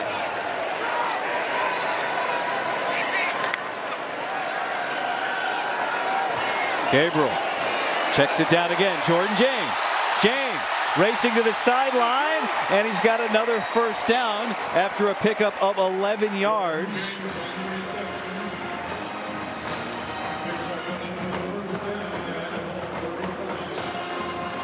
The amount of checkdowns has been phenomenal. I mean, for all the young quarterbacks watching, you don't want to force things in tight games. You want to just relatively be boring. Take what the defense gives you, move the sticks as they have the majority of the ball game, just can't finish it off. 19 touches for Jordan James today. he gets off the field. Noah Whittington is on. Dylan Gabriel. There's Terrence Ferguson. Ferguson, the linebacker, gets down near the tight end. It looks like a linebacker sometimes, but he gets down near the red zone, a first down. We run a version of this play in the third quarter. Fake the toss, trying to work up the seam. This was the play where Ferguson got banged up a little bit in the third. Same concept there, and I got a feeling they're going to keep feeding their best players here on a critical drive. 7 catches for Terrence Ferguson today. Here's Whittington, who gets upended by Tommy McCormick. Good to see him back for the Idaho defense after he was shaken up earlier in this half. 11 tackles from McCormick, and he's been so sound. I mean, we've seen that play be a touchdown so many times, not against Jason X squad with this senior pre-med 4.0 captain. 2nd down and 7.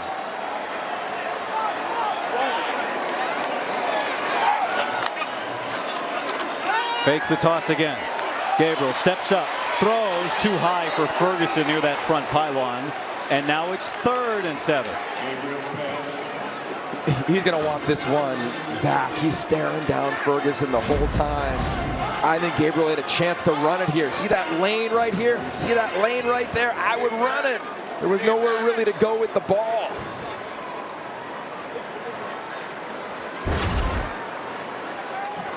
Oregon just over 50% on 3rd down. I mean, look at this. Dylan Gabriel got 360 passing yards. And this is batted at the line of scrimmage. They are not blowing this play dead, and now the referee, Jim Wary, does. An incomplete pass. It's 4th down. Sam Brown with the deflection. And now it's 4th and 7. A 34-yard field goal is what it would be from here. Well, it's max protection, and Brown just crosses the face of Josh Connerly. I mean, the edges of Idaho have won on some critical downs in this ball game. We saw James Newby doing it a lot. And here we are on a 4th down. Timeout on the field for an injured player.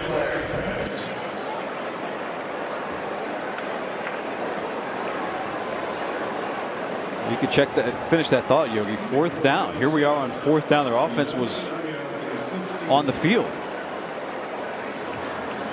I would imagine in this instance, you're going to take the points. They stopped it for a potential injured player, but nobody is down right now. You know, in big games, when you are a big-time team, I remember this was Oregon back in the day under Mark Helfrich. I can remember talking to members of their staff. And when they were in games against teams that they should have beaten by 2, 3, 4 scores, there's our injured player down. It's Isaiah King. He's had a heck of a game, too. Hope that he is all right. But the point is that sometimes when you are the king of the mountain, or when you are that team that's targeted and everybody's trying to chase you, when you win a game or you're in a tight game, you just want to, I call it exhale wins, where you just, exhale, we got through that. Versus, hey, we get to go play. We have to keep the pedal down. Still to come, it's a big night at Husky Stadium when Washington squares off with Weber State under the lights. Tonight at 11 Eastern, 8 Pacific, only on the Big Ten Network and the Fox Sports app. They were in the national championship game last year. And you know what's been interesting about this first weekend, we had a couple week 0 games, is that there's some truths in football. It's the ultimate team game. And we've seen Oregon tonight. They have moved the ball a lot. I like what their defensive front has done. But there's just been moments where it's been one guy. It's been that 111. 2 guys just out of position or not making a play or a penalty. And that has hurt them. And it's allowed Idaho just to continue to find momentum as we see the offense on the field for the Ducks. On 4th down and 7. They're 0 for 2 on 4th down today. And movement up front. Man. Dallas Alfalava jumped on the clap. That's a offside. Defense, number 52. 5-yard penalty. Still 4th down. So now it's 4th and 2. Yeah, it's 4th and 2, and that's a really nice job at Dylan Gabriel, because we don't know. Were they just trying to draw them off sides? I like the motion, right? It's a sudden movement, completely legal, the motion from the back, and then the clap. And they're not going. It was execution. That's a small thing, guy, but that is what veteran quarterbacks can do, and now we've got 4th and even shorter. They got stopped on a 4th and inches earlier in this half. It led to an Idaho touchdown. They snap it. Gabriel, Tez Johnson, first down, touchdown, Oregon. A clutch time conversion.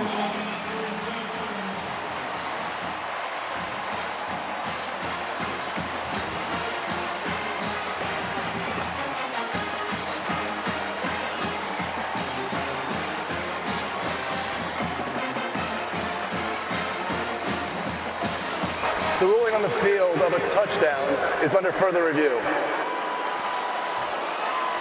All right, let's take a look. Ruling on the field is touchdown, so Jim Wary back to the headset. Rosemont's going to start looking at this. They've already started.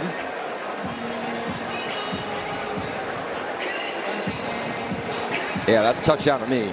The question is, when he kicks the pylon, the play is dead. And I think the ball has to be across the goal line when he kicks that pylon. So this is a great angle right here. Dead ball is the ball in front of his leg. From this angle, it looks like it is. We'll have to see maybe from... It's tough. Now remember, regardless of the outcome of this review, he got the first down at minimum, right? And again, call touchdown. Yep. Yeah, say it, Yogi. Call the touchdown. So this has to be conclusive evidence to overturn this call. In college football, the pylon is dead.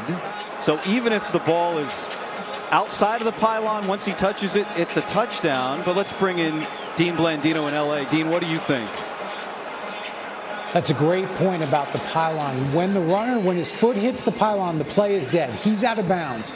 Now we have to look at where the ball is in relation to the goal line. What they're doing now, they can take a couple of angles in the replay booth and back at the command center, put them side by side and sync them. So, Dean, we've got touchdown. And that is the right call, yeah. So, that is the right call. When you look at that, you have to have clear and obvious evidence to overturn it. And it looked like the ball was just breaking the plane when the foot hit the pylon. Thank you so much, Dean. And not just the explanation of the play, but I just want to reiterate what he said there when Jim Wary started speaking as well. He said the replay center in Rosemont, they can stitch different angles together to make sure that they can confirm or uphold a touchdown. All right. TLDR, touchdown. Extra point, good. Well, let's take a look at this touchdown. Love the concept. Same concept other side of the field from the first quarter. Kyle Casper runs a little slant. The DB has to go over the top.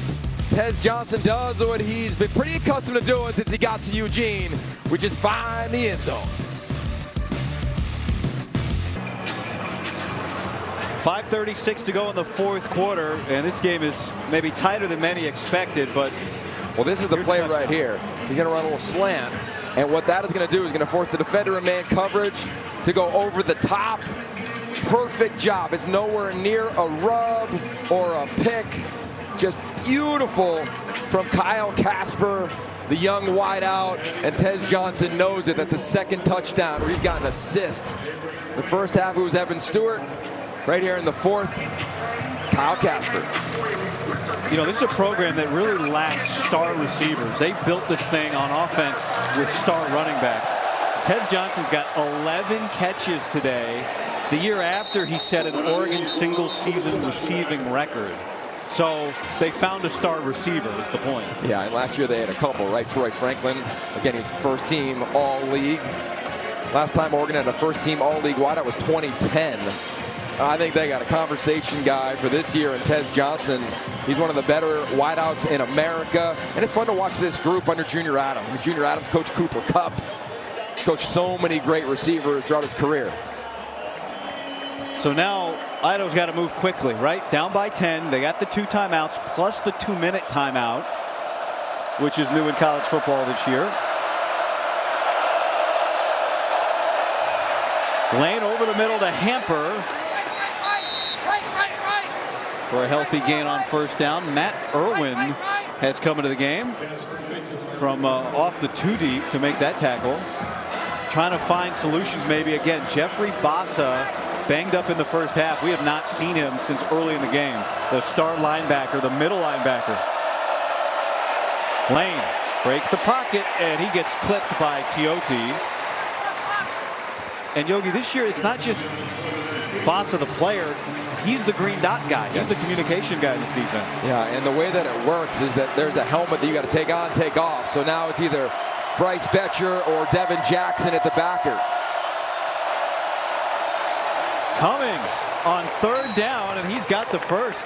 A conversion, a pickup of 5 yards. Just the second 3rd down conversion for Idaho tonight. Nice job by these pulling linebackers, getting a body on a body. Jabbar Muhammad gets kicked out, finds a crease for a first down. But look, I'll say it again, guy. To win a big game, you've got to make 3 big throws in the second half. Jack Lane's made 1. Does he have 2 more in his bag in the last 4 minutes and change?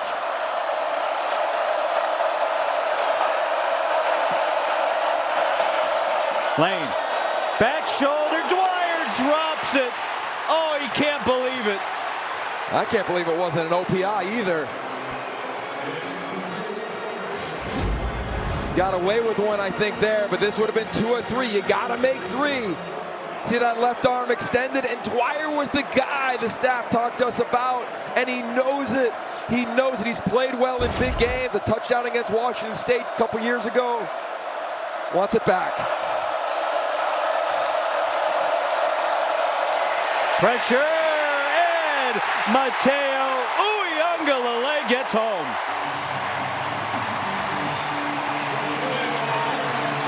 They come at you in waves. Look at the hands from number 10. Perfect job. It looked like they're trying to set up a screen again. Nothing doing. There was no play. The substitution process had not been completed. We'll replay 3rd down. Jack Lane and Idaho snapped it before Oregon was allowed to substitute. If Idaho substitutes, the offense subs, the defense has to be allowed to sub. The officials prevent you from snapping the ball. Okay, if I am right now, there's Jason Eck. He's going to go to his best play. You see him looking at that book right now? He's trying to look at the time, the situation. Should we go for it? I think it's 4 down territory. Try to get half. Pressure again. Ball comes out. Idaho recovers it. The recovery's around the spot of where Lane got hit. So either way, it's going to be 4th down and forever. Derek Harmon, 55. And Jordan Birch, how about the twist, the athleticism? This front just keeps coming and coming.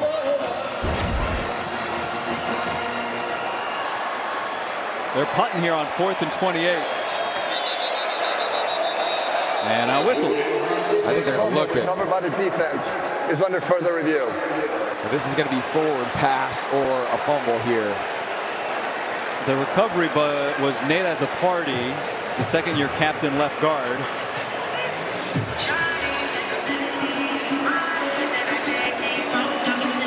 On the field, it was ruled a fumble and a recovery by Idaho.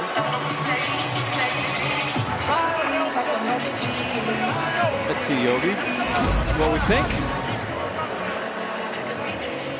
Yep, hand is not going forward. I think that is a fumble, guy. So now it's about, of course, the spot, the clock, in a game this tight. And Jordan Birch, he might get the game ball for the defense of the Ducks. But one of the bigger questions coming in was how would this defensive front fare, and would someone emerge as a game wrecker? We've seen Teote, Uyunglele, you've referenced the guys inside, and Caldwell and Harmon multiple times. Jordan Birch, a huge recruit coming out of high school, transferred to South Carolina. You look at how he's transformed his body. The ruling of a fumble recovered by the offense is confirmed. 4th down. Good call by them, but man, they just keep coming. And that is, look, nobody's going to be thrilled with the Oregon Ducks here. There's still time left. Crazy things can happen. But the defensive front has done a nice job. Tez Johnson back deep. He's got 2 touchdowns in this game. LJ Harm, who did a lot of this in the first half, less in the second, will punt it away. Under pressure from Kyle Casper, he hits a spiral out to Tez Johnson, who's going to try and return it. Flag comes down. Another flag. And now Johnson gets twisted across the 35.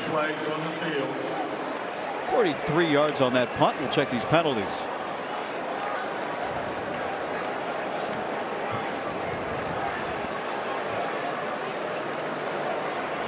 During the return, illegal block in the back. Receiving team, number 14. 10-yard penalty from the spot of the foul. 1st down, Oregon. Kamari Terrell. Yeah, the right call. You often teach, kind of be like a basketball player. Just put your arms up, kind of run there, but do not extend, do not have contact.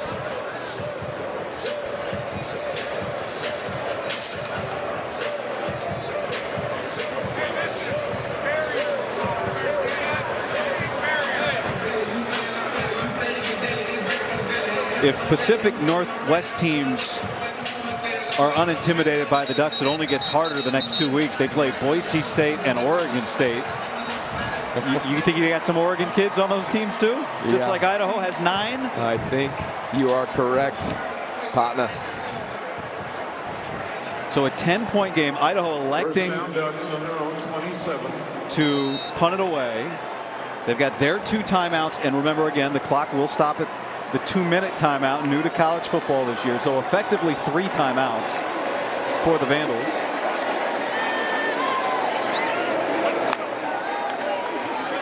Here's Noah Whittington, and that's where Idaho wanted on 1st down. Keyshawn James Newbies had a great game, and Idaho will take a timeout.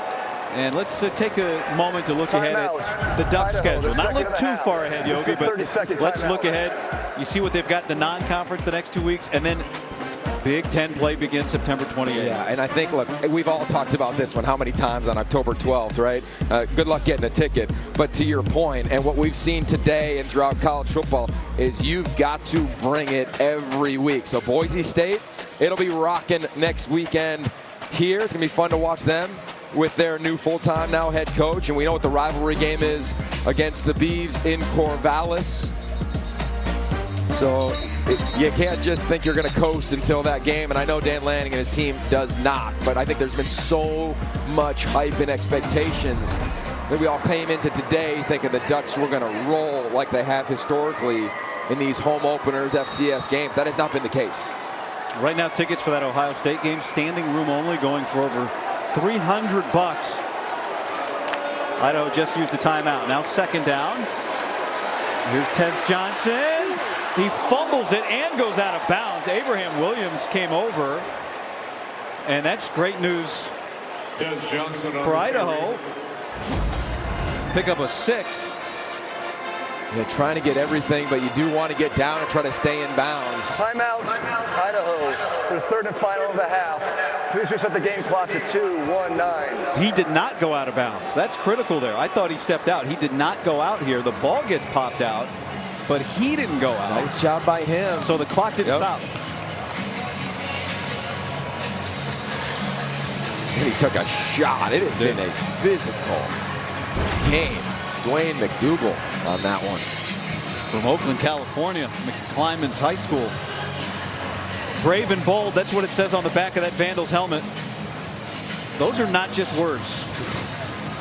Jason Eck has done a heck of a job since he has shown up. This team was down for a long time. I go back to what he told this team all week. It was one word. It was believe. And this team has done that. Do you put it in the air here? Do you run it? If you don't get the 1st down, you know it'll at least go down to the 2-minute. I think we'll see him run the football.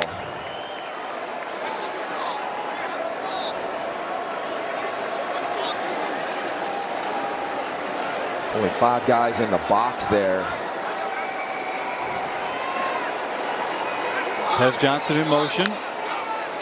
Gabriel. He throws, and it's incomplete. And the clock stops at 2:14. And now it's 4th and 7.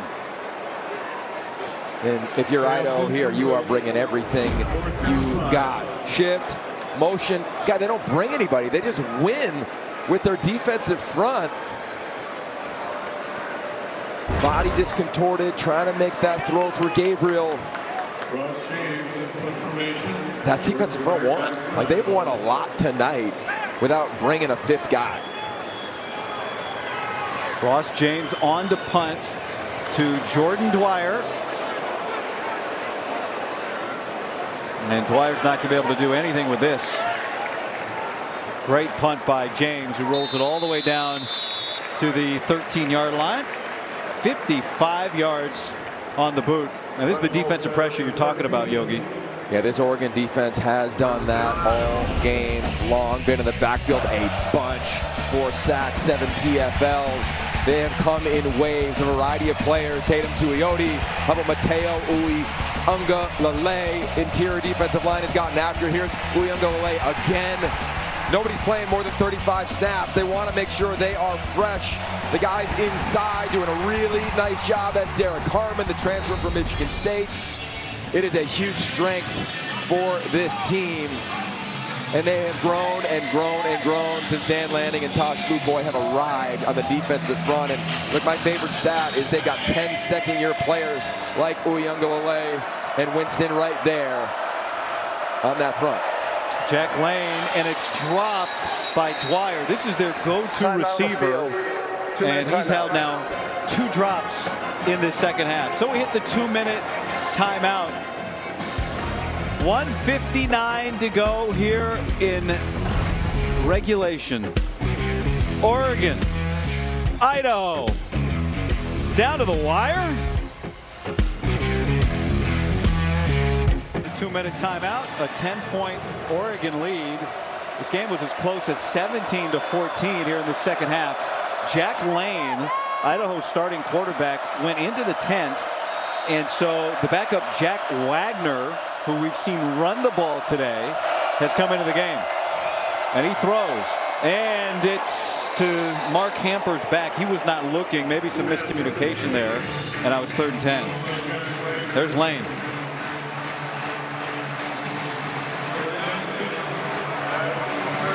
Well, right now, if I'm Oregon on this 3rd down, I'm heating it up, right? You already got this defensive line. Keep an eye on Birch and Uiagalelei coming off both of the edges. But do you bring somebody extra? I would. Is it Muhammad playing in the slot?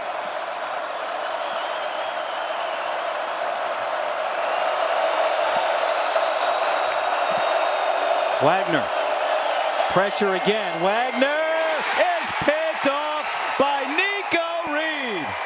He was trying to get it to Dwyer, and Reed made an acrobatic interception.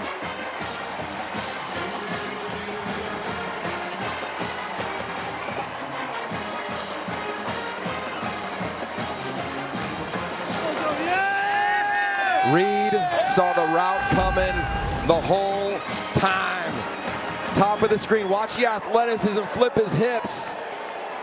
Go pick this thing, pluck it out of the air, and I love the sideline. Just eruption, elation, celebrating together. They know it hasn't gone as planned, but they get that turnover. They've been talking about all camp long. Pressure from the front, pick in the back end, and they go celebrate with the fans in the end zone. Idaho has no timeouts left. Victory formation for the Ducks. Dylan Gabriel will kneel this out, and I have a question for you, which is, all's well that ends well? Well, Dan Lanning has a phrase that I guarantee he'll say after this ball game, which is, we got to go to the doctors, which he says the players need to take the medicine, and sometimes that medicine doesn't taste very good. And I got a feeling In his third year, he's looking at this program and saying, okay, offensive line, too many penalties. Defensively, we got to come up with a few more turnovers. Offensively, we got to finish drives because we gave a team hope. And against this Oregon team that has so much hype and legit expectations, they still have one of the best rosters in America, much like Ohio State, which, oh, by the way, was 17-3 at halftime. You have got to bring it every single snap. I think this is a great opportunity for this team to take a jump, because a week from today, right around this time of the night, they'll be hosting Boise State. Ohio State went on to win that game 52-6, right? Fair. Yeah, totally. I just think that for this team, they came up against an Idaho team. We'll be tracking them all year long. I think they'll have a ton of success at their level. You spent a lot of time with Jerry DiNardo in the camp tour. He said yesterday he thinks Dan Lanning's the most talented coach he's ever been around. So he's going to get tested now, right? This is a moment for him and his team. But they got to win. They got to win. They're 1-0. And I love the mutual respect right there. Dan Lanning, he's come up through the coaching ranks.